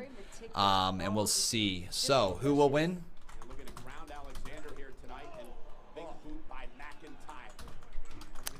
Is it going to be Drick, Sander, or will it be Drew McIntyre? You guys can let me know. Twitter.com/Conman167. 2 kick out there by Cedric Alexander. Ryan Martin, dude, that's a sweet little photo right there with Tommy Dreamer. Let's pull this up right there. Look at that. So Ryan Martin. Dude, that's an awesome photo. Steven Smith asking me, are we going to see his boy Rollins fight tonight? I think so, yeah. It's going to be AJ Styles versus Seth Rollins. Don't know if the match actually goes through like that, but it's scheduled to be that right now. At the very least. Oh, Cedric, right on through. Look at this back elbow. Oh my God, the handspring into an Enziguri style kick. Cedric somehow capitalized. At the moment, Cedric in no position to capitalize, but for the first time in this matchup, McIntyre is rocked. Conman, you should have went to Raw as well. Nah, too pricey. It was an expensive weekend to begin with.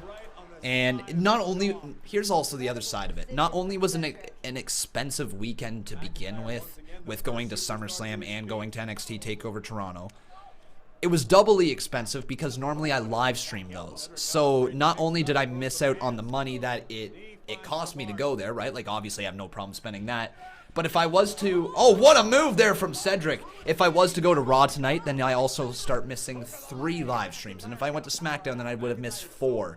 And that's 4 days of work where I rely on it pretty heavily. You know, for the biggest event of the summer, I wasn't able to live stream it. So it was a very interesting time going. I loved every second of it, but there was no way I was missing Raw tonight. I could not afford to miss Raw tonight, sort of thing.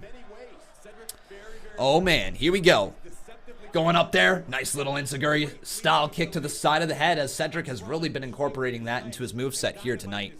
But again, the Twitter poll is live. If you guys would like to vote on it, you can head on over there right now. Also, Cedric had a little botch right there, but it was how it was. Swisher Sweet, how you doing, my friend? Welcome. Oh, look at this. What a move! Oh, my God! McIntyre with a sidewalk slam for the ages, too. It's oh, what? What? Cedric survived that one. I don't know how.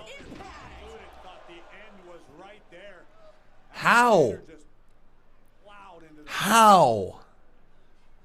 Oh, somebody, Timothy Kind saying that King of the Ring will be Baron Corbin. Yo. You might be on something there. King Baron Corbin. Yo.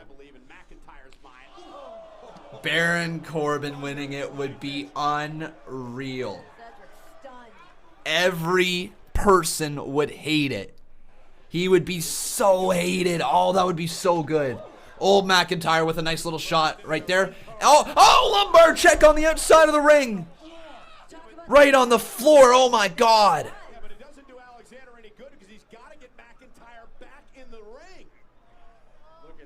Wow. The lumbar check onto Drew McIntyre. Count of 3 right now from the referee. No worries, A13 Entertainment. Welcome, my friend. King Cesaro, I like the sound of that. That's kind of cool as well. Count of 7. Count of 8. Alexander. Suicide dive caught by McIntyre. And that was... Oh, my God! Back body drop. King Ali from Steve K. That's not a bad one. That's not bad. Thank you so much, my friend, for your $6 dono. But now, McIntyre bringing him back to the ring, throws him in there. He wants to win via pinfall. Or submission, but most likely pinfall. He wants to cave his skull in like he said earlier on. Now McIntyre. McIntyre lining it up. Drew McIntyre. Oh, but Cedric falls down to the ground. Is Cedric able to continue, or is Cedric going to play possum? Does McIntyre pick up this easy win right now? Roll up. No way. 1, 2. Oh, kick out there from McIntyre. Cedric Alexander almost put him away. Little sidestep there. McIntyre going all the way up. Oh, my God. He's going up to the top rope. The size of that man. Oh! Oh, my God! A Spanish fly. 2. Kick out by McIntyre. Are you kidding me? A Spanish fly out of nowhere. And Cedric, oh my God. What about King Strowman, guys? Braun Strowman? Is that an interesting one? Would you like to see King Braun Strowman?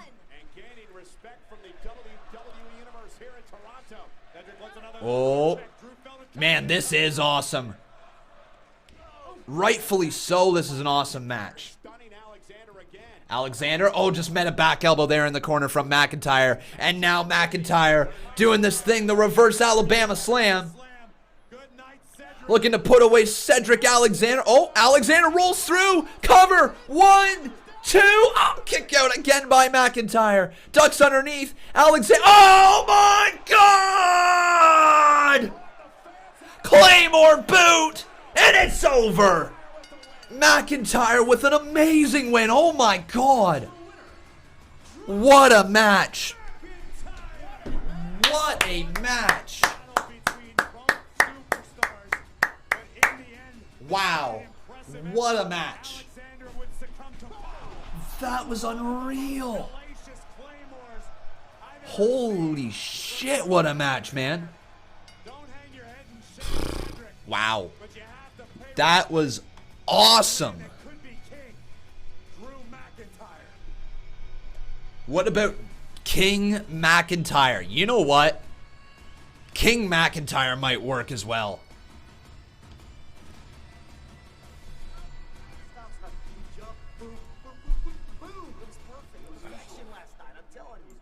I mean, and honestly, I mean, Seth Rollins may have done the impossible beating Brock Lesnar, maybe, I don't know. Yeah, you know, AJ, even AJ couldn't beat Brock Lesnar, could he? Nope. Hey, I'm standing beside you. Sorry. Yeah. You know what, look, how many chances did Seth Rollins get against Brock Lesnar? How many? He had lots. I got one. One That's chance. True. That's true. Yeah. Thank you so much, Desi, for your support. I do appreciate it Won't be tonight. this close tonight when I run through Seth Rollins, I can tell you that. And listen, Seth is going to be a great champion one day. Someday. I don't know how long that's going to take because I'm going to embarrass him tonight. You see, boys, this champ leads by example. Yes, it does. You Look know? at him. Look you at know? him. Look at you know, him. after the night, the WWE Universe will know who the champ is. Now throw it up, you mother lovers. Oh, yeah. Styles versus Rollins, Universal Get Champion it. versus United Too States sweet. Champion. God, look at that. I mean, it comes together. Oh, and it's Paul Heyman, man. Paul Heyman's here. What's he doing here? Oh, and Brock Lesnar's here as well. And he is next. So Brock Lesnar, everybody, coming up next. Oh, man. All right, so personally, that Cedric Alexander match and Drew McIntyre match should have been on SummerSlam. If it was going to be that damn good, that should have been on SummerSlam. Like, holy, what a matchup. I am so proud of Cedric and Drew because they went out there with the task of basically following the matches that we've seen here tonight. And that one has stolen the show so far. That one is hands down the best matchup of the night that we have seen so far. It was the top segment of the night. It was everything. You know, like the show tonight has been good. There's been nothing fundamentally wrong with it. There's been a few cool moments. But really, that was the first reaction I wrote down was Drew McIntyre at 1 hour and 40 minutes. So, you know what I mean? It was one of those shows where so far everything has been good. And that Drew McIntyre Cedric Alexander match was great. It was awesome. The game can be rough on skin. Rightfully so, it got a "This is awesome" chant. Rehydrate your skin to bounce back and rebound strong. I agree, Dark Ops, I agree. You do not want to overexpose the Fiend. However, to go back to what I was saying earlier in the night, is that if you are able to create the split personality, and if you have the Firefly Funhouse Bray Wyatt still wrestle as the Firefly Funhouse Bray Wyatt, you know, have a unique gear for him and everything like that, and treat him as a babyface, the most babyface person you can, you know, go out there, say all these lovely promos, he's happy to be in Toronto, Ontario, Canada, right, he's super babyface, and then you say, but the Fiend is here. Or, you know, or, but the Fiend's lurking. Bye! You know what I mean? Like, you can just really turn up that creepiness at any given moment. And then, unlike the Demon from Finn Balor, you don't announce when necessarily the Fiend is going to be showing up. Alright? Sometimes maybe you announce. You know, you announce that he's going to be at this pay-per-view. It's going to be the Fiend versus this person, right? But if you really, really, really want to keep people on their edge of their seat and not knowing which Bray Wyatt's going to show up, man, that's a pretty cool story for a split personality, right? And if you're just waiting there, you're on the edge of your seat, like, which Bray are we going to get? Are we getting the Fiend, or are we going to get Firefly Funhouse Bray? I think that would be a really unique way to go, and I think they might be going that way. We'll see. Conman, I think Raw is unreal. How long the programming has been running, in my opinion. What? I don't quite understand the second half of that. But yeah, Raw's been good. I won't say it's been unreal. It's been decent. It's been fine. It's done its job, you know? I don't really need to say much else other than that. That match was easily the best part of the show so far tonight. And also the announcement that, you know, the King of the Ring tournament's returning. That's also pretty cool. It's going to be either Firefly Funhouse will interrupt Brock, or Brock will get attacked by the Fiend. If the Fiend attacks Brock, that would be amazing. That would be amazing. Christian Vega right here saying, how about the Fiend winning the King of the Ring? See, like, I don't mind that idea. I don't mind the idea of the Fiend winning King of the Ring. You know what I mean? But at the same time, it almost feels like it would be a weird fit The Fiend feels like he's a special attraction type of character, you know? He doesn't necessarily feel like he's a King of the Ring winner.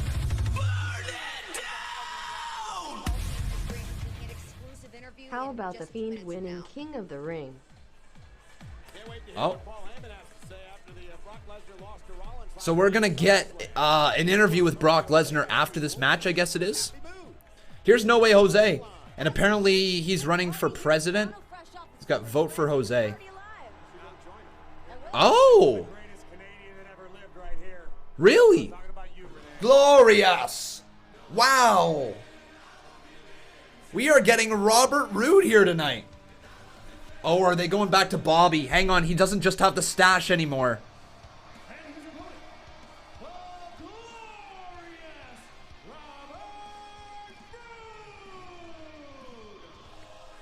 So it's Robert Roode. I guess this is interesting, you know, nice to see Robert Roode back on TV. I just said the other day that I was missing him, so, I mean, at one point, it is crazy to actually truly believe this, but at one point, Robert Roode was set to be one of the biggest faces on the roster. Vince McMahon loved his gimmick. He wanted to push him as a top 5 babyface, and then he changed his mind because that's such good shit, right? Yeah. All right, No Way Jose versus Robert Roode. This should be the start of a push here for Robert, I would think. I would really think this is the start of a push right there. Christian Vega dropping $2 more. Thank you very much, Christian. I do appreciate your support. Thank you very, very much.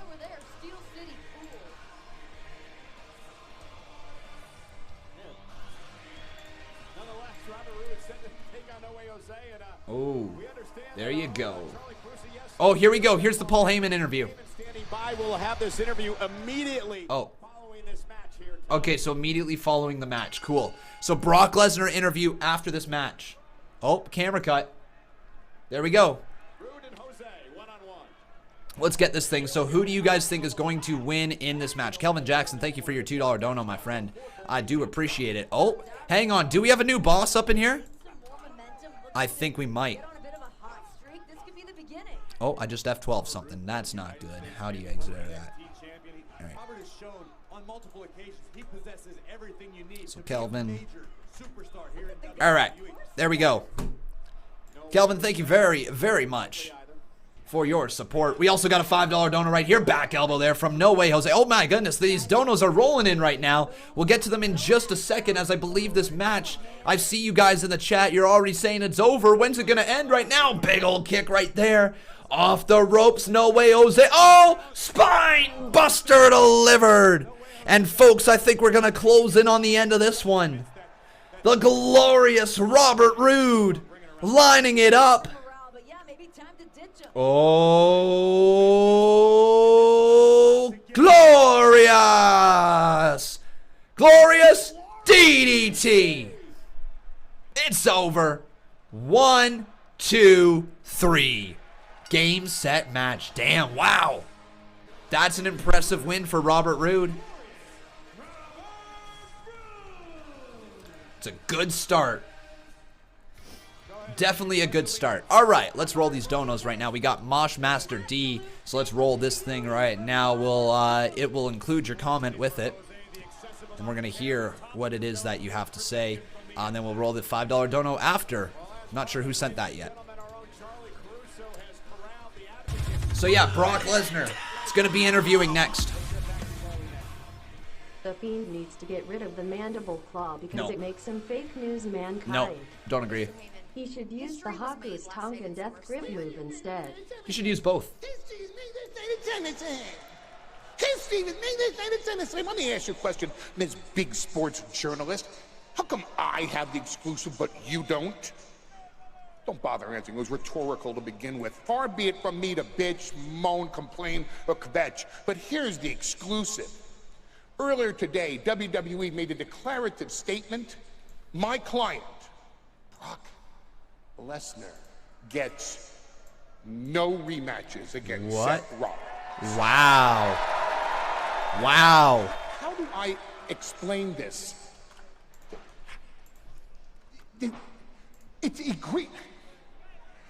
It's blatant.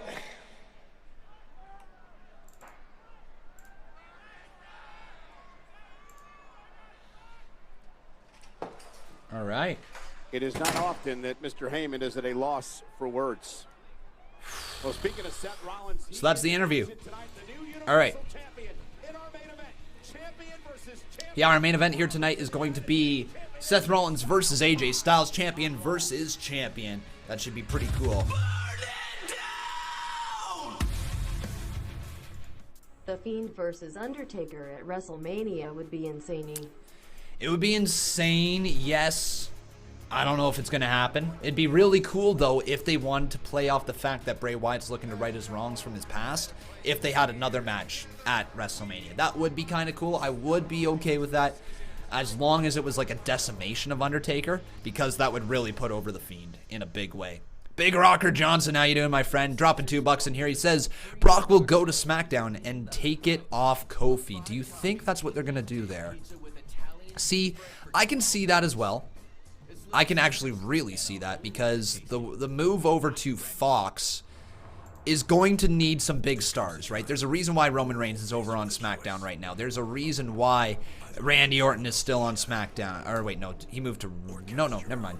But, like, we don't actually have some specific brands anymore. So, the move of Brock Lesnar would feel like a significant change, because he only ever shows up on Raw. So moving over to SmackDown would be kind of cool. It would pop the ratings for the switch over to Fox in the fall, which we're getting very close to. I believe they switch over in October, correct? Man, we're getting really close to Friday Night SmackDown. Again. All right, everybody, we got ourselves a new boss. The lovely Christian Vega. I'm sorry that I just saw it now, but Christian, thank you so much, dude, for becoming the new boss. And I think we've got like $5, the next $5 dono will become a new boss, right? So Christian Vega. Angel has fallen, August 23rd. Awesome. Thank you so very, very much.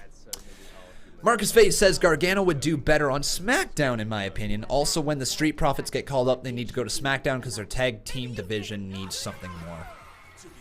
Yeah, I agree 100% with that statement. I think, yeah, Street Profits over... Well, no, actually, I disagree with you on that one. I think the Street Profits are going to be lined up to go to Raw simply because of their promo ability and the way that they connect with the crowd and the way that they are a little bit of a gimmick. And the Red Solo Cups, that all seems like a Monday Night Raw gimmick. It doesn't feel like a SmackDown Live gimmick. It feels like it's one of those bigger than SmackDown in a way. Like, SmackDown's more about the in-ring ability and Street Profits are more about their promo stuff. I mean, they've been up on Raw for a while now, cutting promos and only cutting promos. So no, I think that their charisma is probably going to be better suited for Monday Night Raw than SmackDown, in my opinion. Big Sam Hurd says, King Brock. Can you imagine King Brock Lesnar? Right? That'd be kind of cool. King Brock. People would hate it, so it'd be kind of fun in that sense. Timothy Kynes right in here dropping $5. Thank you so much, Timothy. I really appreciate your support as well. And oh god, it's time for the Loser House Party versus the Revival. Oh, okay. Frag.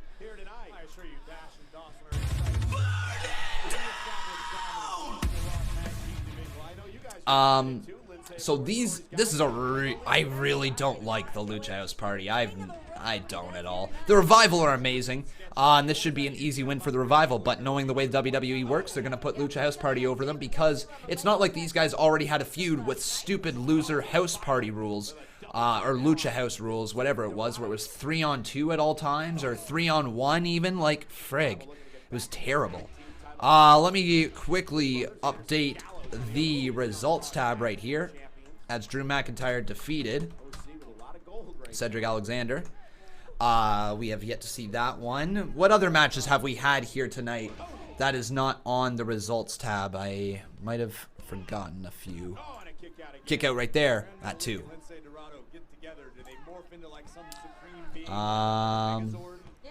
Right Rey Mysterio versus Andrade. Yeah, we got that. Alexa Bliss versus Kabuki Warriors. That's going to happen at some point. Drew McIntyre defeated Cedric Alexander. Yes, AJ Styles versus Seth Rollins. And I guess that means we got ourselves Luch. Or let's probably go Lucha. Oh, here's R-Truth, the 24/7 champion. R-Truth's running on down to the ring, and he's got Drake Maverick after him. He's got a slew of... Oh, Carmella just tripped Drake. And disqualification, okay.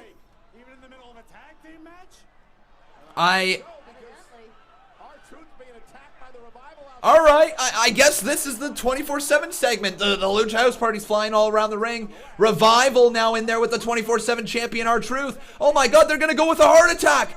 Heart attack delivered to Truth. Cover. 1, 2. Revival! Revival are the new tag team, or not tag team champs, 24/7 champs. The first co-24/7 champions. Yeah. Oh my, no, not the Lucha House Party, Loser House Party, Salida del Sol. Oh no, come on. Really? 1, 2, oh, there you go. Hey, Dash Wilder makes the save for his tag team partner right there. No, not R-Truth. No, Revival too, no. Oh. Revival are no longer the 24/7 champion. Oh my god, they're totally doing the storyline too where R-Truth ends up having more title reigns than Ric Flair and John Cena, right? Yeah. That's gonna happen. I called that right from the start too, but man, Truth is back as 24/7 champion, and everybody else is out there, and he hightails it out of that ring, and oh man, everybody's right back after him. Grand Metalik as well is in there. Mojo Rawley, because his renewed push definitely led somewhere. And oh my god. And Drake Maverick right after them.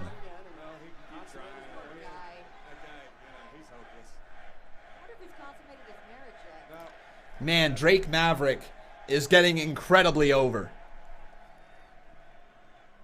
You almost feel sorry for him, but almost. R-Truth just snuck back out. Hope someone drops an anvil on Truth. Oh my god, that's funny. Mello will save the day no matter what happens. All right. So it's fine. You like Lois Lane? I do, but yeah, kind of. All right. Wait. Oh no, hang on. We got this backstage still. Hey, I did it. I think we should probably let Truth know I'm he's the still on 72 television. time. 72 times. 747, 48-7, 24-7, 7-11 European TV champ. That's right, man. That's more times than Ric Flair and my childhood friend John Cena. Yeah. Combined. Hey, Uh-oh, there's Elias in the background. Elias! He's got his guitar! Elias! No, my God! Elias just smacked the guitar across the back of R-Truth. 2, and we have a new 24/7 champion, Elias. Three-time champion. Elias is a three-time champion. 3-time 24/7 champion, courtesy of Michael Cole. Elias better get out of there. And wow, we have ourselves a new 24/7 champion. The guitar shot across the back. One of the stories that's been garnering attention around the world, the situation involving Roman Reigns. Last week it became apparent that the incidents were no accidents. Up next, the latest Wow. on the attacks on Roman Reigns. So we're getting something with Roman Reigns up next, which is interesting to say the least. I don't know what they have planned there, but man. All right, everybody. If you have not done so, please make sure you leave a like on this video. Also, making sure you are subscribed to the channel. I would love to see your name pop up there on the top left-hand corner. Remember, everybody, we are also going live with our post show here tonight. So the Raw post show. And what I'm going to do for every single one of you right now, and what I ask you to do, is that you head on over to this link that I'm going to provide in the chat right now. Click on it, and then set a reminder, all right? Set a reminder right there so that you get notified of the live stream tonight. We got ourselves a $5 dono from Big Rocker Johnson. He says, Rey Mysterio should put over Andrade in a hair versus mask match. Good way to make Andrade look strong. Yeah, you know what? It's not a terrible idea. I would have liked it better if they didn't just do a 2 out of 3 falls match, which put down Rey Mysterio. If that would have been the culmination of the feud, yeah, maybe. But it feels like that was almost the culmination of this feud for now. But I would be okay with that. That would be really, really fun to watch. And obviously, Rey Mysterio would lose that one. It's like they dumped Strowman. A little bit, isn't it? They kind of forgot about him. Rey Mysterio should put over Andrade in a hair versus mask match. A good way to make Andrade look strong. The Bachelor Experience says, Con, big fan. Do you believe these attacks on Roman Reigns are subtle foreshadowing that it could be an in-ring return for Rikishi? Not an in-ring return. I definitely am enjoying the subtlety of the callback to that storyline. It's definitely very similar to it. You know, but I don't think it's going to be an in-ring return. If it was, if this was building up for Rikishi to return to the ring and be like, what? Really? That's what you're doing here in 2019? Okay.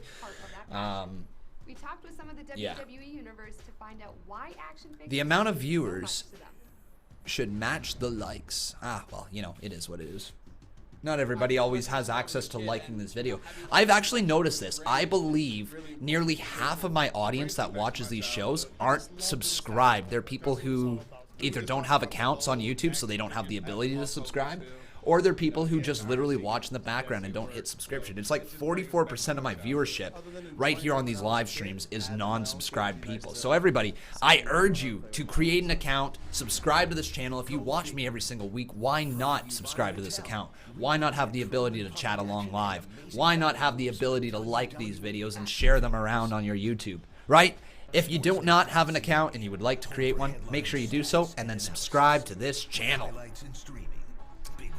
We're going to roll a couple little ads right now as well, so hopefully you guys are enjoying the show, and there we go. Beautiful.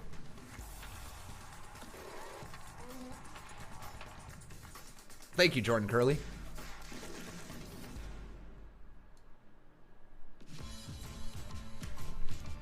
All right. Yeah, Rashawn Coley, that's what I like to see, baby. That's what I like to see. All right, we're almost back here to the show. Moments away. Uh-oh. Sportsnet's lagging here. Conman167 says, hey, Con, don't tell Bob I said that. He low-key scares me. Dude, me too, man. Bob's a scary man. Viewer discretion is advised. Oh? Okay, so it's just hyping up King of the Ring even more. Man, they're doing a good job hyping this up for next week. So excited for it. Oh, live next Monday. You know what they should do? You know what they really should do? They should have a King of the Ring tournament and on Raw, and then the next night on SmackDown have a Queen of the Ring tournament. Have an all-women's Queen of the Ring. How cool would that be? Man, that's what they should be doing. They really, really need to do that. That would be so good. A Queen of the Ring on SmackDown, King of the Ring on Raw. What better way of making like a show? There you go. Beautiful.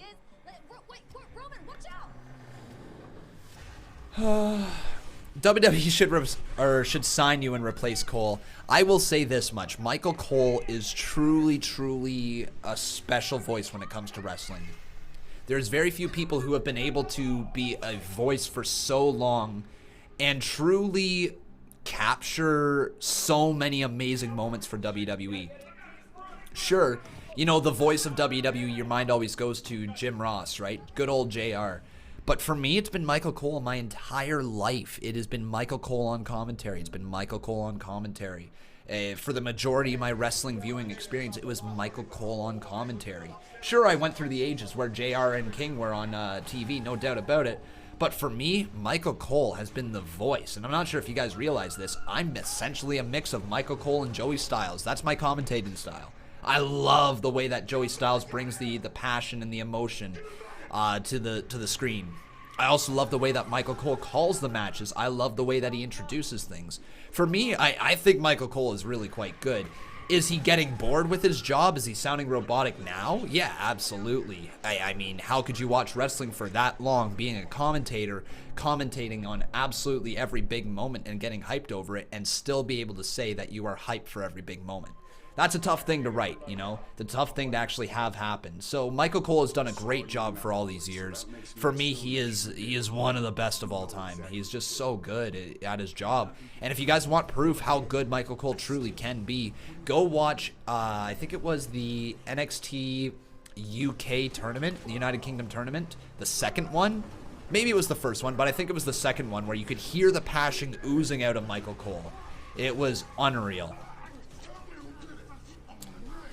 He still has a love for the business, just sometimes, you know, you can hear Vince McMahon speaking through him, without a doubt.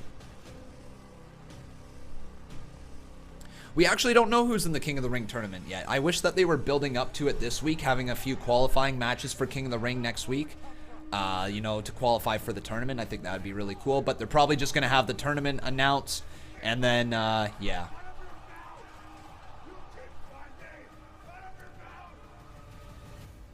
Do I also listen for Michael Cole's voice loss at Mania?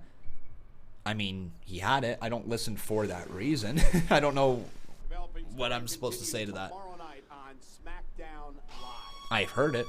There you go, Natalia's here. Welcome back, Desi Plays. Great to see you. And what an effort by Natalya last night at SummerSlam. Oh, she's in a sling. Okay, so really selling the injury. I like that. Natalya, there you go. Welcome back to Canada there, Natty. We loved you last night at SummerSlam. I don't know about you guys personally, but me in the arena, I love Natty. She was great last night. Oh, is she done? Wait, is Natty retiring? Oh no. I hope she's not retiring or anything, because Natty is still awesome. How old is Natty? Man, she's been around for a while. She's 37. No freaking way. All right. She should have a few more years left in the tank, but maybe she doesn't. Please don't retire, Natty. You're the best technical wrestler, I believe, on the roster. You're awesome. Well, in the women's division.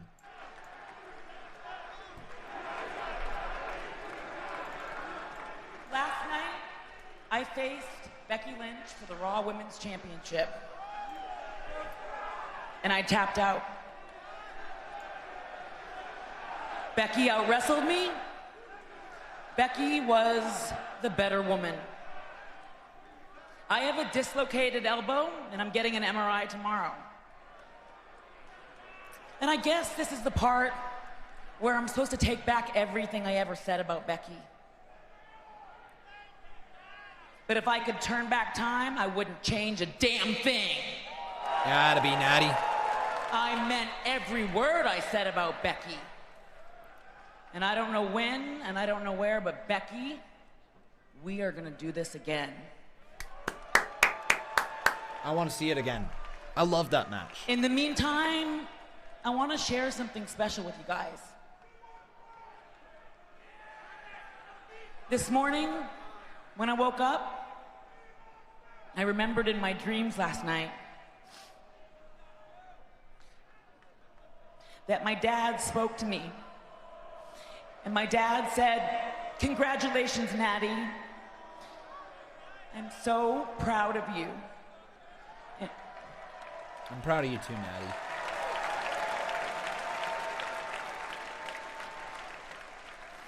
And it's been 1 year today since my dad died. Oh, Greg, Natty.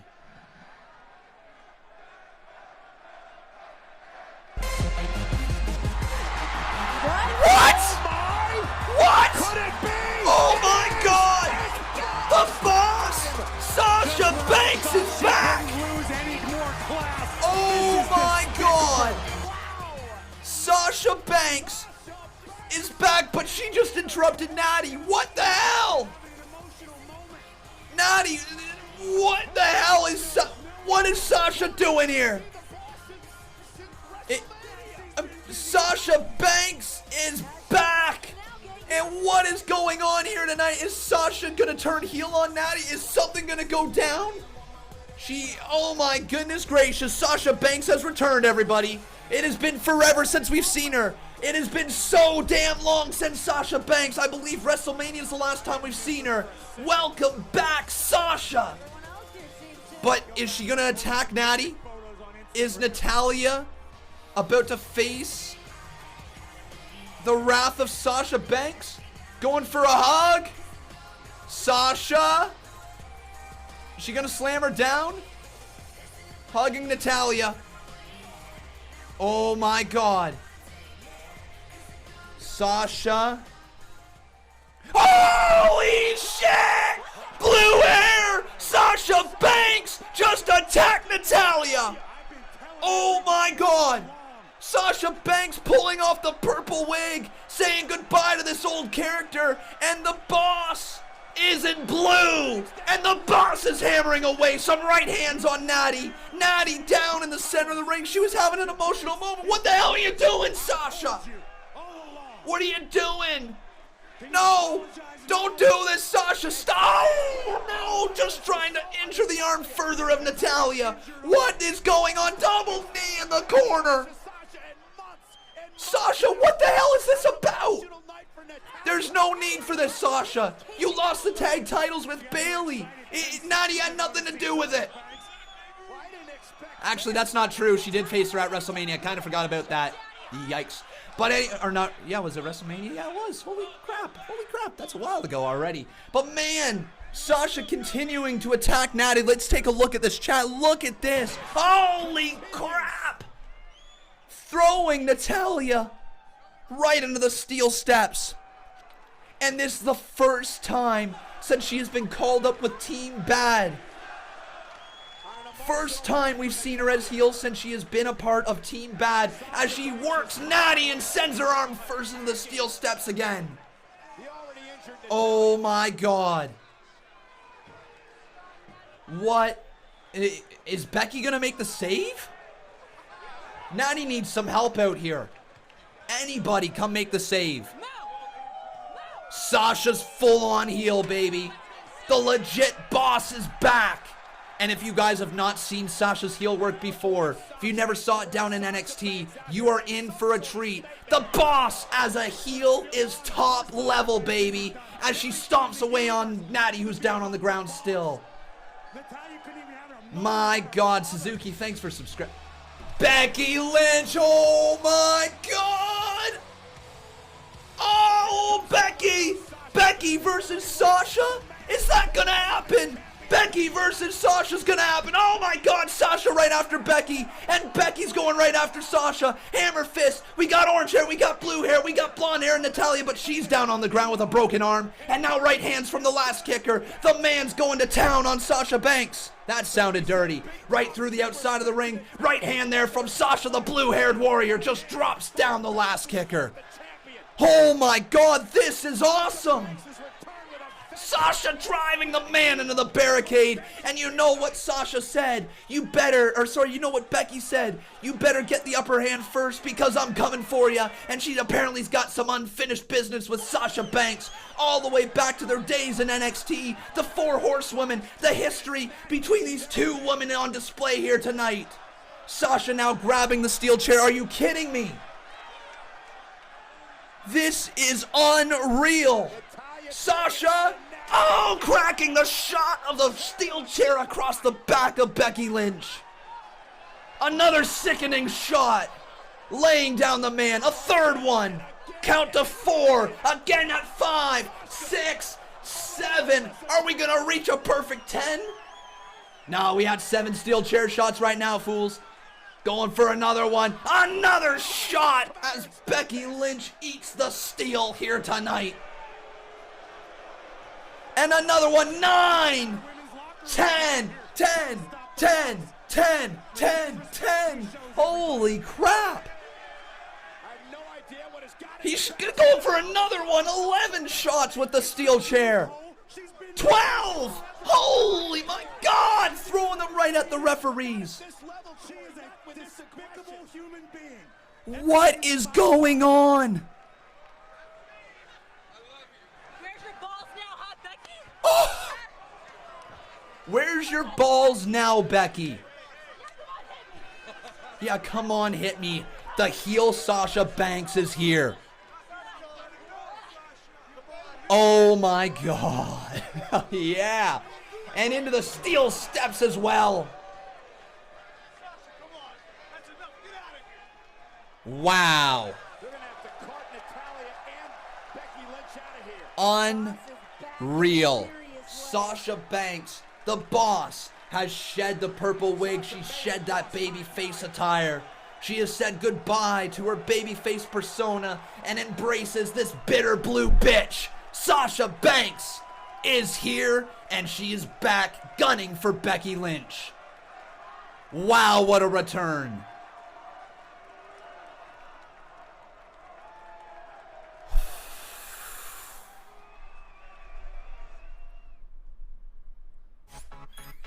Unreal. I did call this a couple of weeks ago that Sasha would return and face Becky Lynch. I thought it might have been Bayley at one point as well, but this makes so much sense. Oh my God, the SummerSlam. Woo! I certainly did, my friends. Wow. Unreal. Guys, I'm legit here.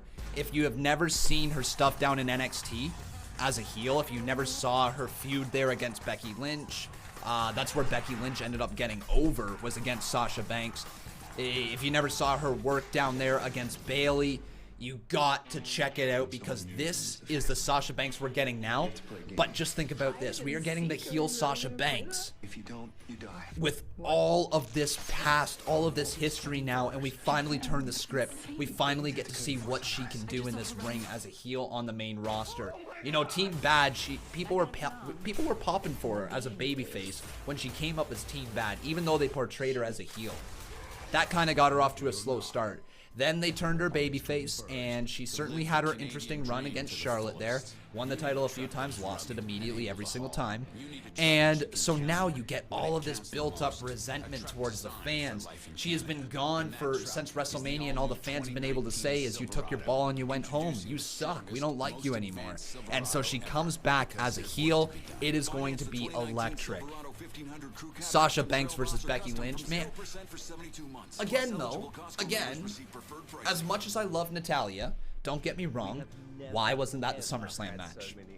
Why wasn't Sasha Banks Becky Lynch the SummerSlam match for the Raw Women's Championship? Like, don't get me wrong, it's awesome that she's back. It's awesome that she's a heel. That should have been probably about a month ago that she returned, and then built to SummerSlam that way. Again, that's me nitpicking, that's me booking in hindsight. It's easy to do so that way. But still, amazing to see her back.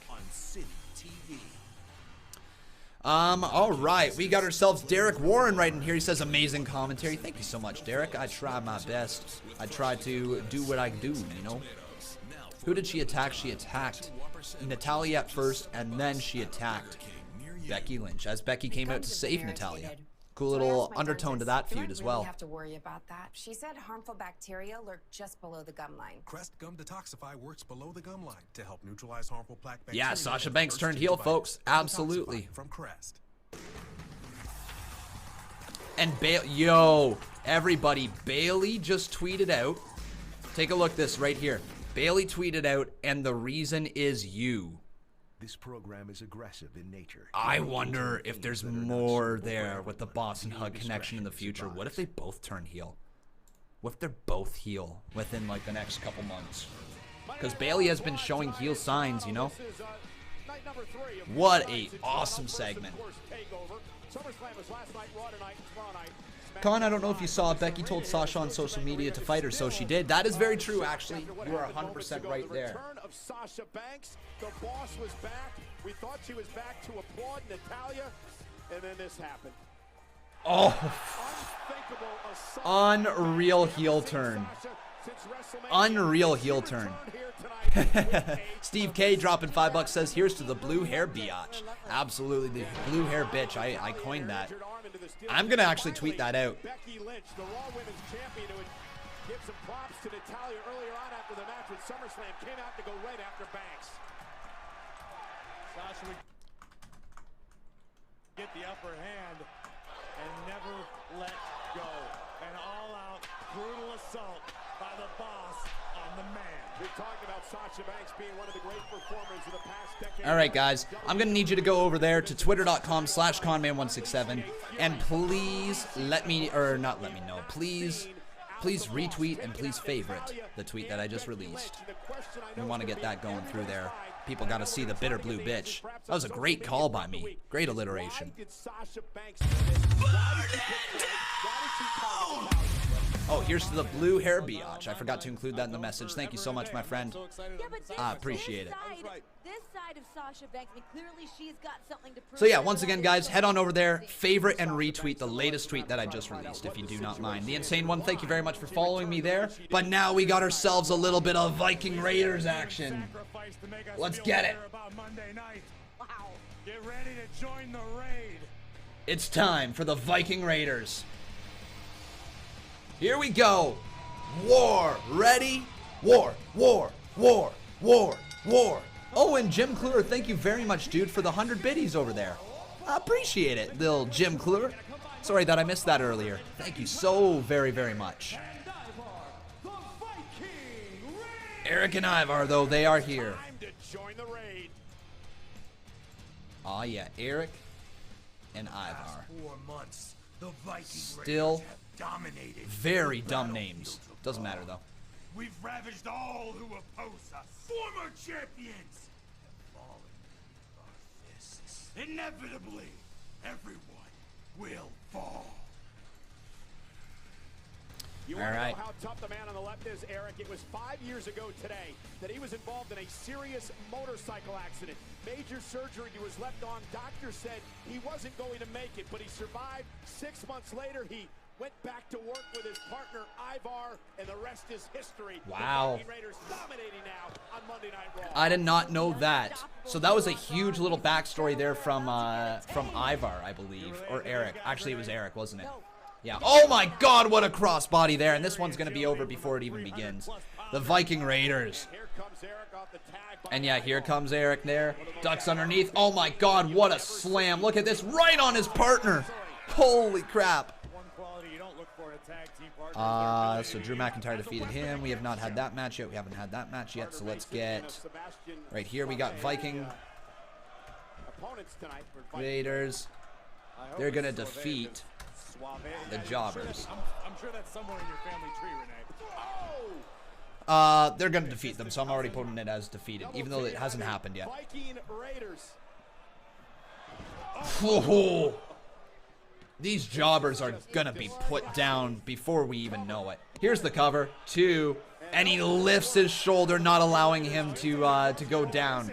He wants to issue some more punishment, and man, they're booking the Viking Raiders actually fairly well right now, even though it's just against some jobbers. But wait, what do they got right here in mind? Oh my God! Eric, what a double knee there to the jobber on the outside of the ring as he slides back in here. I think he is now the legal man. Eric puts him up into, oh my God, the Viking experience. 1, 2, it's over. Wow.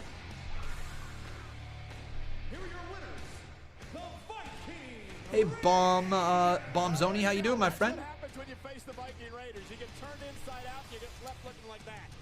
I'm sure you, Renee, wow. spend time with your familia, Boxing Day or whatever it is you guys do up here. That was... All right, whatever. Get this guy some ketchup chips and poutine. You're getting frequent flyer miles. Oh my God, Corey Graves is hilarious. Get this guy some ketchup chips and poutine because they're in Canada. That is hilarious. Man, Corey Graves, your calls are so good. All right. War Raiders need better opportunities than squashing jobbers. Thanos snaps, what I will say to that is as long as they don't plan on pushing them to the tag team titles, right now, you know, like they do eventually, but on the rise to the tag team titles, that's when they need to face better teams. but right now they're kind of just in being the built-up stage with no real story, so jobbers are okay with me. Here's Cross and Bliss. Tonight, you will defend your titles against the Kabuki Warriors. Yeah, Charlie. Because unlike our former chatty champions, the Iconics, Nikki and I are fighting champions. And we're gonna defend our titles using more than just our words. And this is more than I ever could have imagined, and I've got Lexi to thank for that. Aw, Nikki, she's always trying to give me all the credit. Thank you. And apparently, when it's us two against the world, we get results.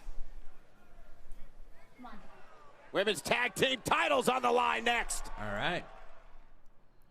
Did they keep the titles on Bliss and Cross? Probably. Probably. Handle whatever the road throws at you with the Mitsubishi Outlander with available super all-wheel control. Take off in a new Mitsubishi SUV and get 0% financing for 60 months, plus 2 months payments on us during the summer savings event. Hurry into your local Mitsubishi dealer. This is Peloton. Okay. So far so good. The show tonight has picked up. So here's the thing. The start of the show was just okay. You know, like we had a good way to set up the night, but there wasn't really anything happening. So the first hour of the show kind of lagged in that sense.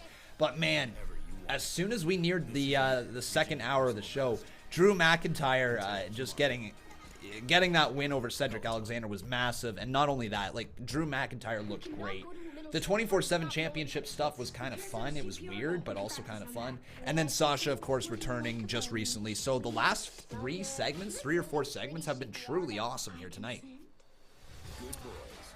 I'm interested to see what they plan on doing here with Cross and Bliss. If they continue to push them as fighting champions, you know, which wouldn't be a bad idea considering how little the titles were defended beforehand. So maybe that's the direction that they go. But everybody, if you have not done so, please make sure you smack a like on this video. We're at 316 likes. Let's get this all the way up to 350. I know we can. Also making sure you are subscribed to the channel. I would love to see your name pop up there on the top left-hand corner as we're nearing 113,700, or sorry, 800 subs. Man, we're getting so close to that 115,000 mark. We fell a little bit short, unfortunately, what my goal was for the year, because what I like to do is I like to place goals for myself, obtainable goals. You know, I like to break it down into probably about 4-month scenarios. Where would I like to be 4 months from now? And that's the way that I've always kind of done my YouTube channel, and that's the way that I've always kind of looked forward. And usually every 4 months I reassess some series and things like that. That's just kind of how I've done it for like the last few years of my life. And so where my goal was to be at the end of SummerSlam was to be at 115,000 subs. So just fell a tiny bit short there, but that's okay because the viewers here have been awesome. The changes we've made to the thumbnails, the channels, everything has been well received over the past 4 months. The introduction of new series, the introduction of Fire Pro Wrestling World, which is coming back tomorrow, by the way. The way the Conman Universe has kind of grown. Of course, the reaction highlights that have been uploaded, as well as, you know, our post-Raw shows and everything like that. It has been a very, very good 4 months here, but we just fell a little bit short of the subscriber goal. So what I'm going to kindly ask you guys is if you are a ghost viewer, let's say you're somebody who doesn't comment, doesn't have an account, doesn't do anything like that, but you watch these streams religiously. You watch them every Monday Night Raw, every Tuesday Night SmackDown. I ask that you guys please consider making an account here on YouTube and then subscribing to this channel because it would be really awesome if we could get closer to that goal. So if you are a ghost viewer, if you're a lurker here tonight, please consider creating an account and subscribe to this channel. And if you already have, then thank you for being a part of one of the best communities I've ever been a part of. I love the fact that I've created this and that you guys show up every single week. Like we got 728 viewers right now. What the heck? It's awesome. Christian Vega, thank you so much, dude, for your $2 dono. I really do appreciate it, man. You're an awesome supporter. Keep it up. Oh, here we go. 20th anniversary, Friday, October 4th. Tickets on sale this Friday at 10 a.m., everybody, from the Staples Center. That means Friday, October 4th, the 20th anniversary. Is that their first show? October 4th. Wow. Corey Seegerstorm, thank you very much for subscribing. Listen, there's some explaining to be done, and I'll do it. Last night I got a little out of My dono earlier has key info you need to know. Your dono earlier. Okay, let me just see here. I'm gonna look it up once again. Your dono. Just give me a second. Ron Bondi. So you said, oh, I totally missed it, didn't I? I don't think I rolled it. Sorry about that, Ron. I totally think I missed it. I missed a couple donos in there. So I think I missed Big Rocker Johnson. He said Rey Mysterio put. Oh wait, we did do that one. Here we go, Ron Bondi. Okay, so he says Jerry Lawler fills in for Corey Graves August 19th. Mick Foley also said that Bray Wyatt will be attacking returning legends. Rumors from a meet and greet. So Jerry Lawler fills in for Corey Graves August 19th. So basically, be on the lookout as Jerry Lawler might get attacked by the Fiend. Ah, I like it. Here we go. It's the Kabuki Warriors.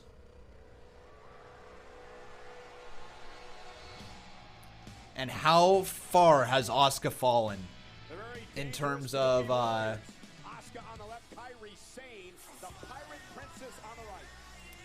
yeah, these it's too damn bad.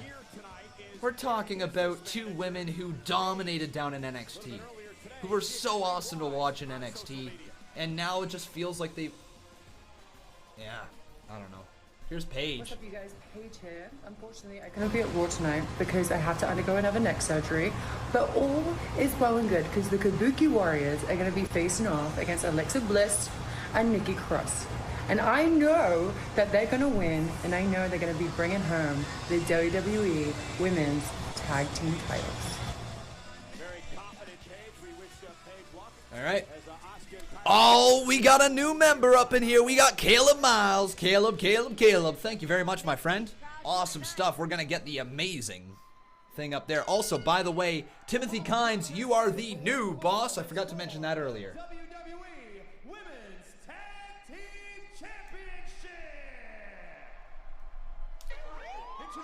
Yeah, let's do this.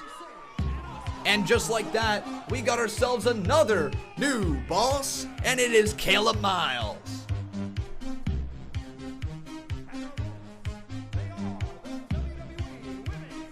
Aw, yeah.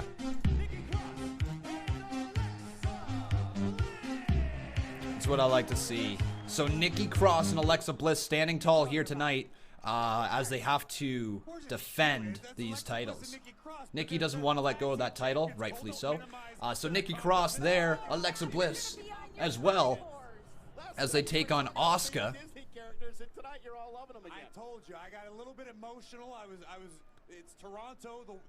The air pressure's different. The water here's terrible. Where's Asuka? Why don't I have her photo here? I told her I was sorry for misjudging her. But nonetheless, it's Deck, why don't I have Asuka's photo? That is weird. That is how long it's been since Asuka has been on Raw. Has she ever been on Raw? I don't think she has. Yo, folks, has Asuka? No, she totally has been on Raw. Right? Asuka was on Raw. Or was she always a SmackDown superstar? Hang on. Was Asuka always a SmackDown superstar, or was she on Raw for a bit there when she debuted? I think she might have been at the start when she debuted against, I was about to say Tenille Dashwood, but it's Emma, right? Oh. Yeah, I don't know. She's been on Raw, right? Yeah, she was called up on Raw when she faced Emma. Yeah, okay. All right, cool. And then they switched her over to SmackDown Live for the Charlotte Flair feud. Is that what it was? Yeah, she was definitely at the start of her her run here. So interesting. Okay, yeah, so that's true. Okay, guys, thank you. You become a minivan expert. So Asuka, and let's get Kairi Sane up here as well. I don't think I actually have Kairi Sane's photo on Monday Night Raw either. So let me get that. Boom, Kairi Sane. Seating should be generous and endlessly flexible. Where are you at there, Kairi? A minivan can take you farther than you ever thought. Listening and learning. That's how you become a minivan expert. Listo, Kairi Sane. There she is, Kairi Sane. The lovely Kairi Sane. After a night out with your friends, Not having a plan for a safe ride home can leave you There she in a is. bad All spot. right. You could end up riding in a police car, And we are good to go. an ambulance, or a hearse. Just about right. These unplanned modes of transportation can be a costly choice and do not take you home. Your plan could include a designated driver, a taxi, or public transit. All right. Drink responsibly. Choose your ride and have a plan. Caleb Miles, once again, dude, thank you so much for subscribing. I mean, once again, but thank you. I appreciate it. So I'm just going to take a quick little look here at the memberships, because we've gotten a few members here tonight, which is awesome. I might want to refresh that. There we go. Star Wars fan says, I have a hunch that The Fiend will attack Seth Rollins. I want him to. Man, that would be really cool, wouldn't it? At the end. But yeah, Caleb, thank you so much, dude, for becoming a normal supporter. Look at Lacey Evans' Twitter. Okay, let me take a quick little look. That's some great paint. That's some great paint. I do not see it. That's some great. What did Lacey say? If anybody can send me the tweet there, the Lacey Evans tweet that he's referring to, that'd be great, and then I can pull it up here for everybody. Conman, I want to see Finn attack Seth and join the OC, or Brock beat up AJ and Seth. You know what? I would like Finn Balor to be left off TV for a little bit. I think, you know, we got to let him stay off TV for a bit, rebuild Finn Balor, because he lost very convincingly to The Fiend, and if you want to put over the Mandible Claw and you want to put over The Fiend and everything, keep him off TV for at least a month, in my opinion. Matthew Green, thank you very much for subscribing. I appreciate it. W. Collins says, dude, I'm just getting tired of Becky Lynch holding the division back. Like Natalya should have won last week. And now that Sasha Banks is back, Becky Lynch will now lose the title and she'll become Becky No Belts. Like, don't get me wrong, Becky Lynch is definitely becoming a little bit more corny. Without a doubt. I don't think Natalya should have won it though. Even though I was kind of rooting for her because she's Canadian and everything, but yeah, I don't think it would have been the right call to put the title on Natty.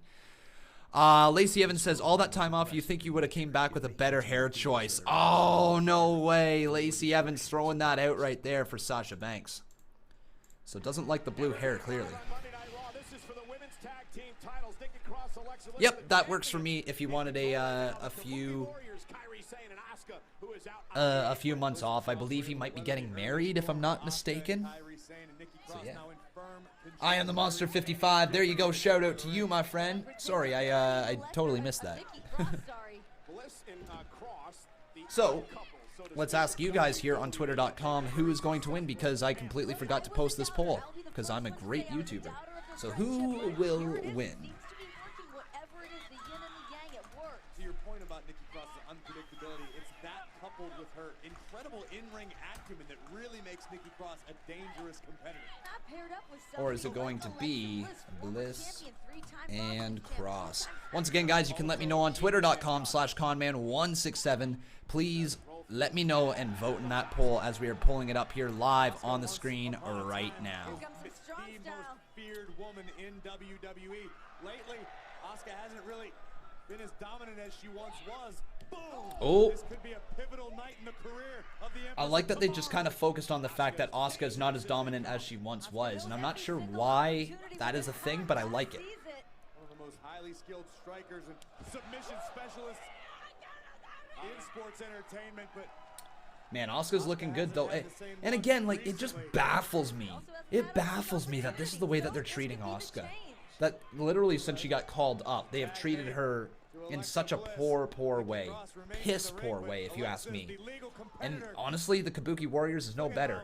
Oh man, nice little DDT there though from Alexa Bliss. Right into the cover. Here you go. 1, 2. Saved right there by Kairi Sane. Yeah, I don't know if you ask me though. It's a weak choice right there for Asuka, in my opinion. Is this a title match? Yes, it is. Thank you very much. I forgot that it is a title match. So let's put the tag team championships, women's tag titles.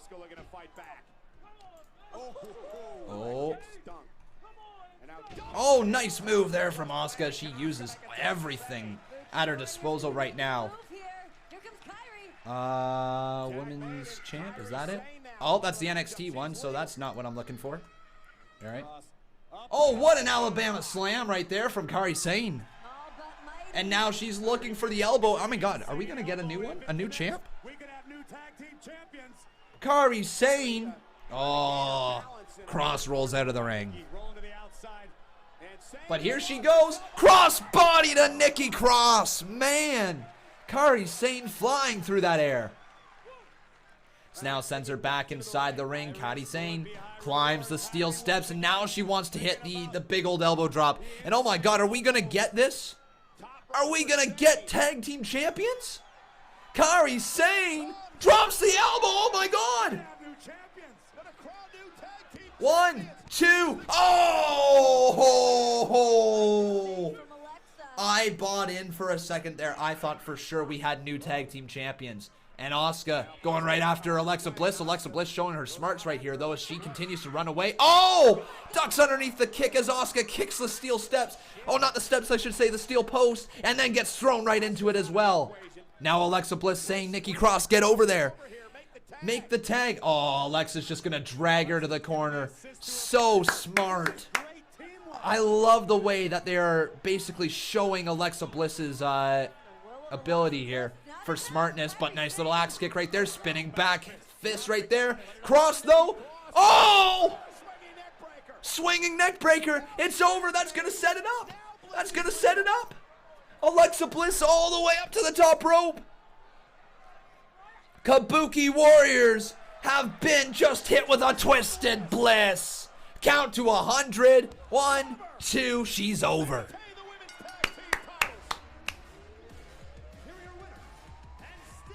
All right. So,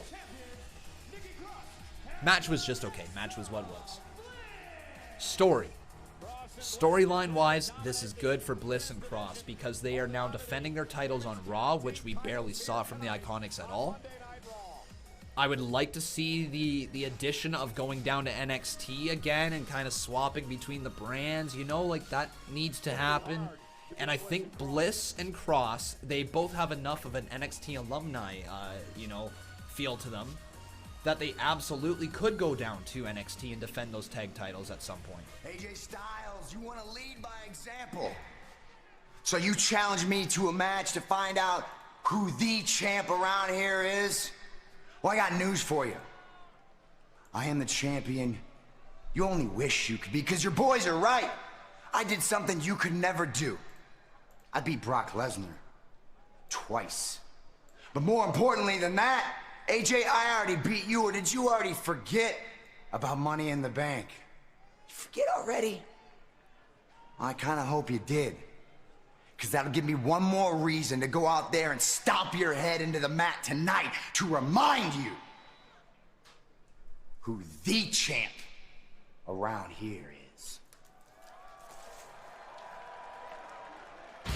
We are moments away from our main event where Seth Rollins, the It's our main event and it's up next here, folks. Seth Rollins versus AJ Styles.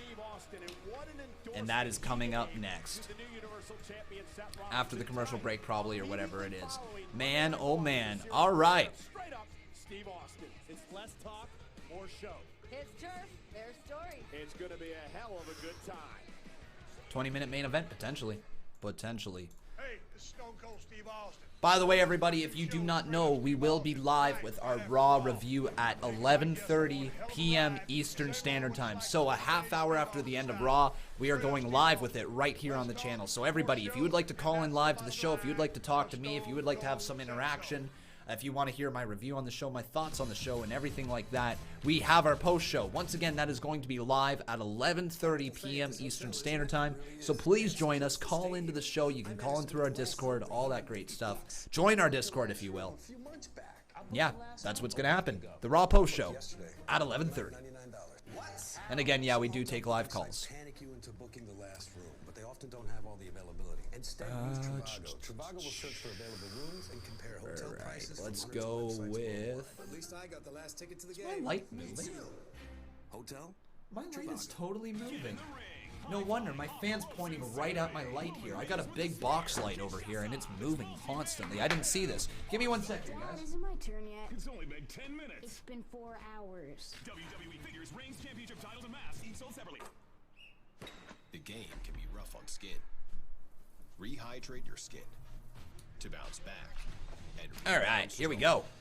Oh, that's better. I got that fan pointing at me now. I got double fanage over here. Oh, we got some cooling going on right now. That's what I like to see. For a safe ride home can leave you in a bad spot. You could end up driving in a police car. Conman, do you do this for a living? Yes, I do. I do. I sit down here. I review absolutely everything with WWE. This is my job, and I love it. I love my job. I love the fact that I get to create content for you guys. I love the fact that I get to watch something that I truly love and watch it with a bunch of people that helps me make it what I love. You know, it's... man. I just love this. It's so much fun, and thank you guys for allowing me to live out this dream here. I'm not sure if you guys know this, but I've been on YouTube for nearly 7 years now. It's going to be 7 years this November 11th. And it has been an insane ride already. It's crazy. But man, these last few years here on YouTube, it's just truly taken off. I don't know what else to say. It's amazing. Thank you guys for being here every single week. This is the summer Weren't you looking for the Lacey thing? I saw it, my friend. I saw it over there on Twitter. We read it out. We read that tweet out already, my friend. to book that cottage on the lake, hit the road in a rental, and soak out the little sun. It's the summer you discover Expedia makes it easy to do everything or nothing at all. With more options in Canada from coast to coast than any other travel site, Expedia has everything you need to go. This is more than a court. This is a stage, a spotlight, a stump in the public square. This is a place where athletes... Yeah, there you go. So also, this is actually really good to talk about here. It... as her story. They shouldn't have broke up the Sky Pirates, you know what I mean? As much fun as the Kabuki Warriors, I guess, have potential to be, they're not as over as Sky Pirates. Sky Pirates are a more natural team. It felt like that would have been the natural call-up, the natural succession, you know what I mean?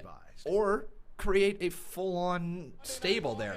You could have had Kairi Sane, Io Shirai, and Asuka as a stable. What if they were a badass heel stable? Like, come on. Why isn't there more of that? Why isn't there any stables in women's wrestling? At least not in WWE.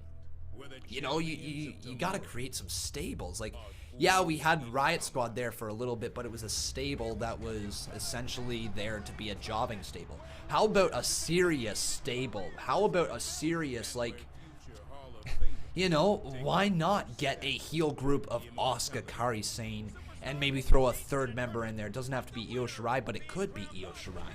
Like, why not do something like that? You know what I mean? There's just like, that's what I always wonder here is why not?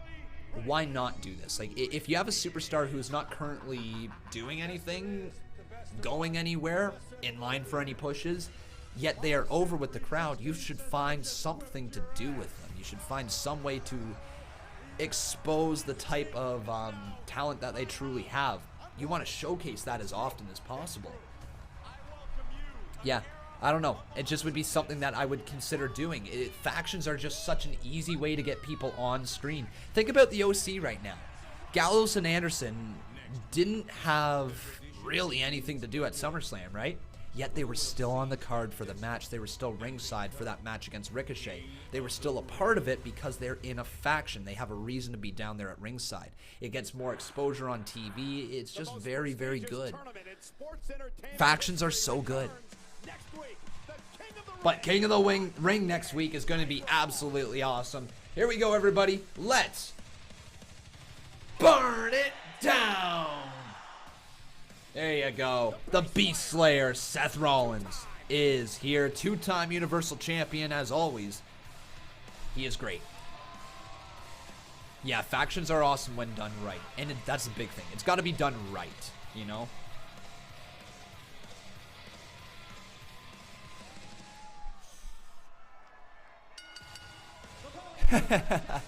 Oh, Justin P.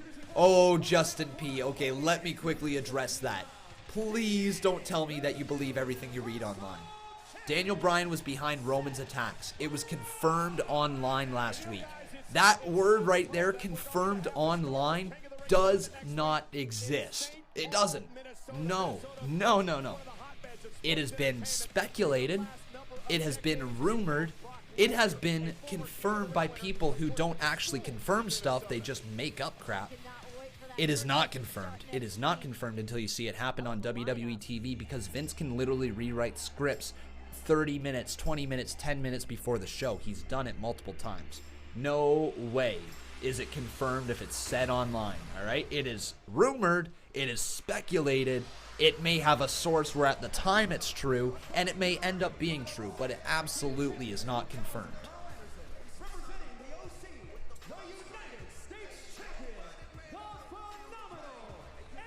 I like how somebody just said AJ's only club that matters, the OC. That's them, man. Hey.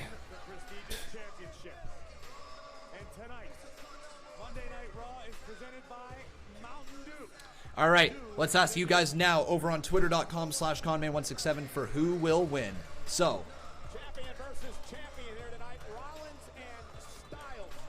is it going to be AJ Styles, or is it going to be Seth Rollins?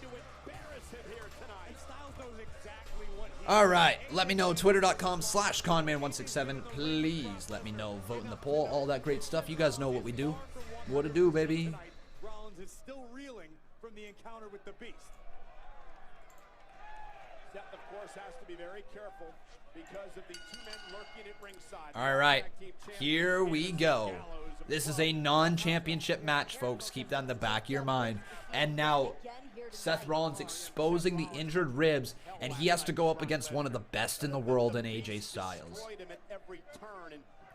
Oh, going for a kick to the midsection right there. AJ Styles gets pushed back into the corner as Seth Rollins drives his shoulder over and over again in that corner. It's a great rematch between the most highly skilled competitors of our entire generation.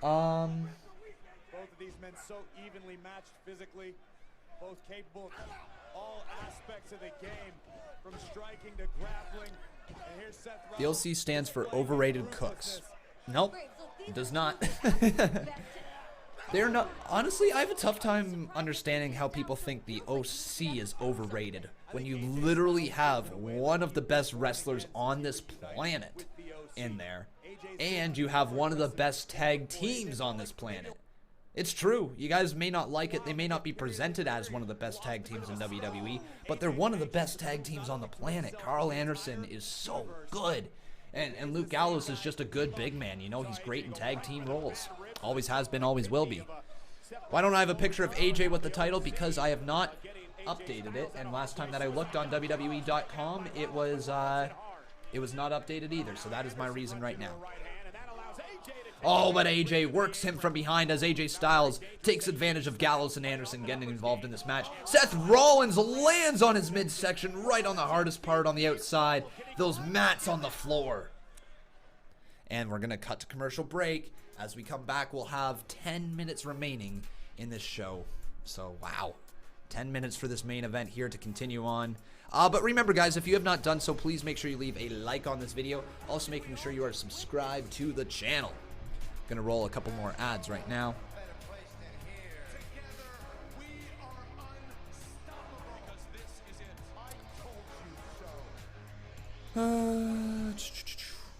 Do you think they're misusing Sami Zayn? Right now, no. They're doing a great job because people are willing to pay to see Sami Zayn get beat up. You know, they want to pop for the babyface when Sami Zayn is getting beat up. That's, to me, that means it's a successful heel. That's why I thought Baron Corbin was a successful heel. You know, you don't want to see the best heels. You truly don't want to see win. You know, you want to hate them. They find a way to actually truly make you hate them. And in that sense, you know, he's doing a great job. There's very few people who elicit boos and reaction like Sami Zayn does right now, and that's truly incredible. So no, I don't think he's being misused at all. I think that he's in a good position right now. They can build him up at any given point that they want to because of his name recognition, his NXT recognition, the fact that, you know, he had that great NXT run as well. He is over with the fans in terms of everything, you know, so they could push him at any given moment. Right now, he's in a good spot being this heel who puts over other people. Some of y'all don't know what overrated means. They call Ric Flair overrated. Do you only won 2 world championships? What the heck? Your sentence started out so good there, my friend, and then you kind of trailed off with your spelling.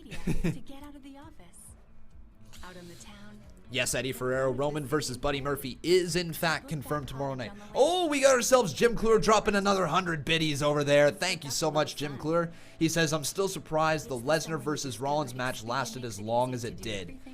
It was good, man. It was really good. Still a very good match. You're absolutely right. Pretty damn good. Man, it was a probably match of the night, you know? For me, match of the night from SummerSlam was either Brock versus Seth or Becky versus Natty. I really loved that match. Bob was not a fan. Honestly, it was very weird. Me and Bob, we kind of had some different thoughts on the night. I don't know. Let me ask you guys this. Because Bob is in the section where he thought the Randy Orton versus Kofi Kingston match was really good and he liked the finish.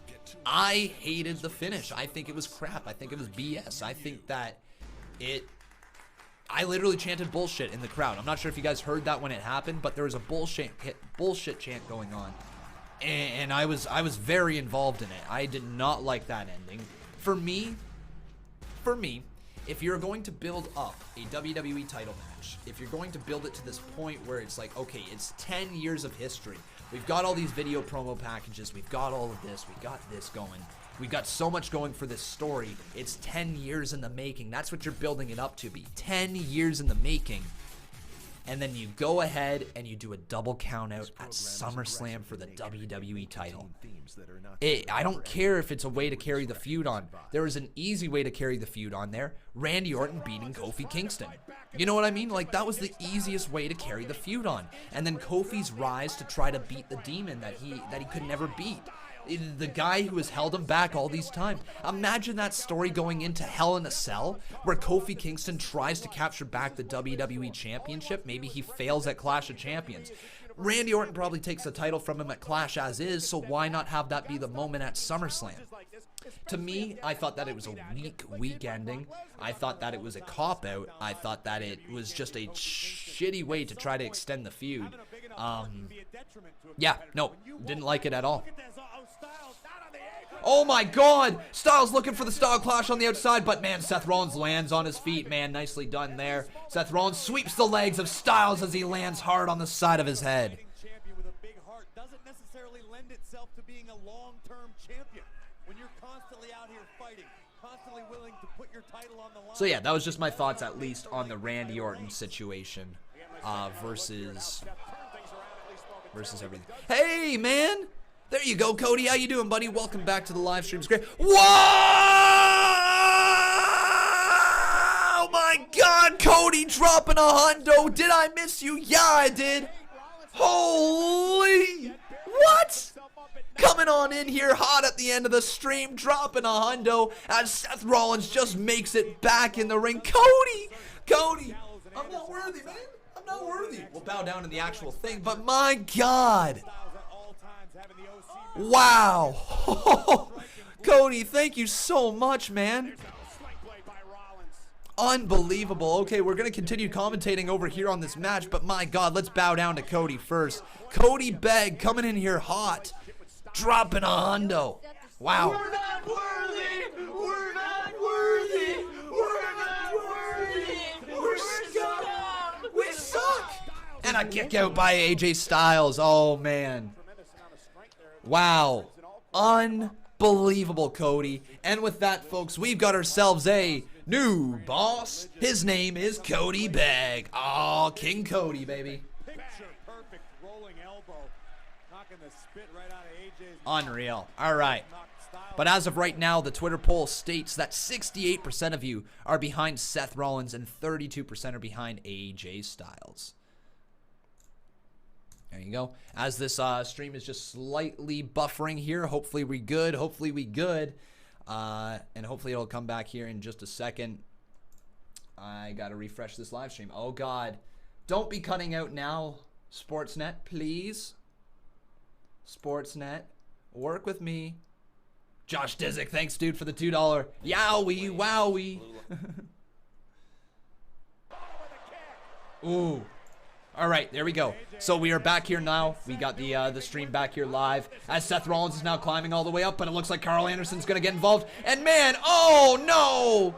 Gallows from behind. Just pushes Seth Rollins off the top rope. And, man, now I don't know. People are saying things happening. I don't know what's going on. Seth Rollins there. And the OC again paying dividends. It's the reason in my mind Styles is still the United States champion. The three-headed monster, the Hydra that is the OC. This stream continues to lag here, everybody. I do apologize. We're going to try to get it going here. It keeps cutting in and out. People saying stuff is happening. I don't know what's going on. Here we go. Oh, the club has just been kicked out of ringside. The OC, Gallows, and Anderson have been kicked out of ringside. And now AJ Styles is not a fan of that one. Oh, but Seth Rollins going to try to roll him up from behind here. Now my stream continues to cut out. I don't know what's going on, folks. I legit can't watch it right now. People are saying shit's going down, and I don't know what's going down. The OC's just standing there frozen right now. I think something's going to happen. Let me refresh this live stream. Goddamn, man. Come on, not the time to be cutting out in the final 3 minutes of the show. Are you kidding me? Live stream, work. Work. Work, work, work, work, work. Mika Hodge, thank you very much for subscribing. Come on, Sportsnet, roll in. We got 2 minutes left in the show. I want to know what's going on. What's going on here, folks? I don't know what's going on. I can't see. Here we go. All right, now I can. And the OC again paying dividends. It's the reason in my mind Styles is all right. the United States champion. The three-headed monster. And there we go. So it just kind of went back. Oh my God, I can't watch it. It's cutting in and out so much. I'm literally on 240p. I don't know what to tell you guys. Oh, I'm so sorry. Okay, so holy crap. Just go. Just stream. Come on. So Gallows. This is cutting out so much, guys. Things are happening. Here we go. Roll up. 2. Kick out there by AJ Styles. Seth Rollins with the right hand. Pele kick, but sidestepped right there. Rollins kicks him in the face. And oh my God, I know we are so far behind the stream right now. People are telling me everything's going down. Oh, but back in the ring, and we got a DQ. Gallows and Anderson right there. Right after him, and this is cutting in and out. Guys, I legit don't know what to say. This is so crap. All right. So Gallows and Anderson, right hand, though. Seth Rollins starts fighting back. And we're cutting out again. Oh, my goodness. Goodness gracious. What the freaking. Come on. Just stream. Seriously. The show's over, and I don't know what's going on. So people are saying that Strowman... people are saying Strowman's there, I guess. I don't know. Really? That I'm in, but, I don't... All right. Back in here now. Come on.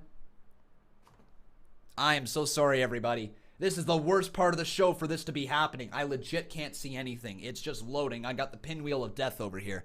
So Strowman attacks Styles. Okay, so Strowman and Styles, United States Championship. Sure, that'll work for me. Are you freaking kidding me? Just load in. So Strowman saved Rollins. All right. Well. Can anything work? Please. Less than a minute left. I've missed the final 5 minutes of the show here. This is literally everything.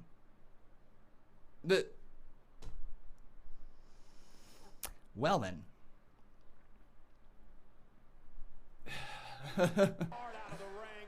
Okay, we're back in there now. Oh, and it's continuing to cut.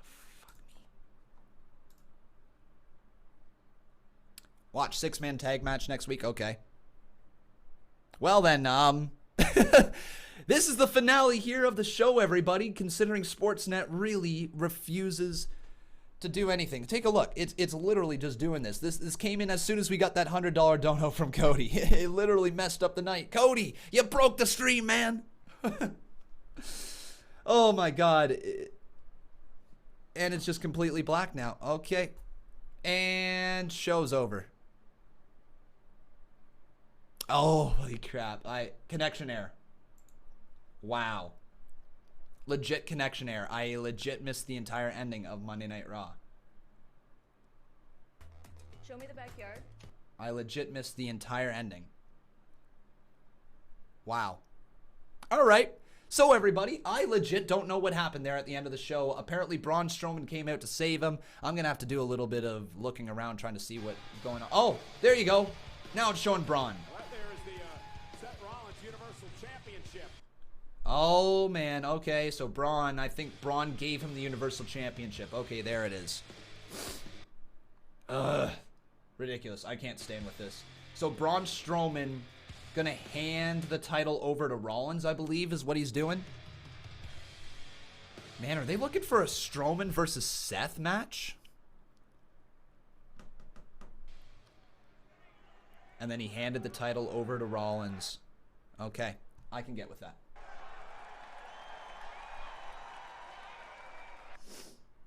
Okay, can't keep watching that. So guys, there we go. That is the end of the show, but we are not done here tonight. No, we are not, everybody. We still have a review coming your way. It is our beautiful, beautiful post show. And if you guys would like to call in live to the show, talk to me a little bit. You can talk about SummerSlam. You can ask whatever you would like. We'll probably be live for about 30 to 45 minutes, somewhere around there. So everybody, click on the link down there and join us over in the Raw post show chat. Once again, we're going to be live at 11:30. I will be uploading my reaction to Sasha Banks returning and turning heel, and I might do the 24/7, but I might only do the one upload reaction tonight because Sasha Banks was massive. So everybody, thank you so very much for watching. Again, we are live with the post show in 28 minutes, so everybody make sure you are over there. Until then, though, everybody take care. Have a great night. If you choose not to come join us over in the post show, then I will see you tomorrow night for SmackDown Live. We're also live with our Fire Pro Wrestling World, the Conman Wrestling CM Dub. That is going to be tomorrow at 3:30 p.m. Eastern Standard Time. However, that is it then, everybody. Thank you so much for watching me. I love you all so very much. Thank you for tuning in. Have a wonderful night. I've been Con, and that was Monday Night Raw.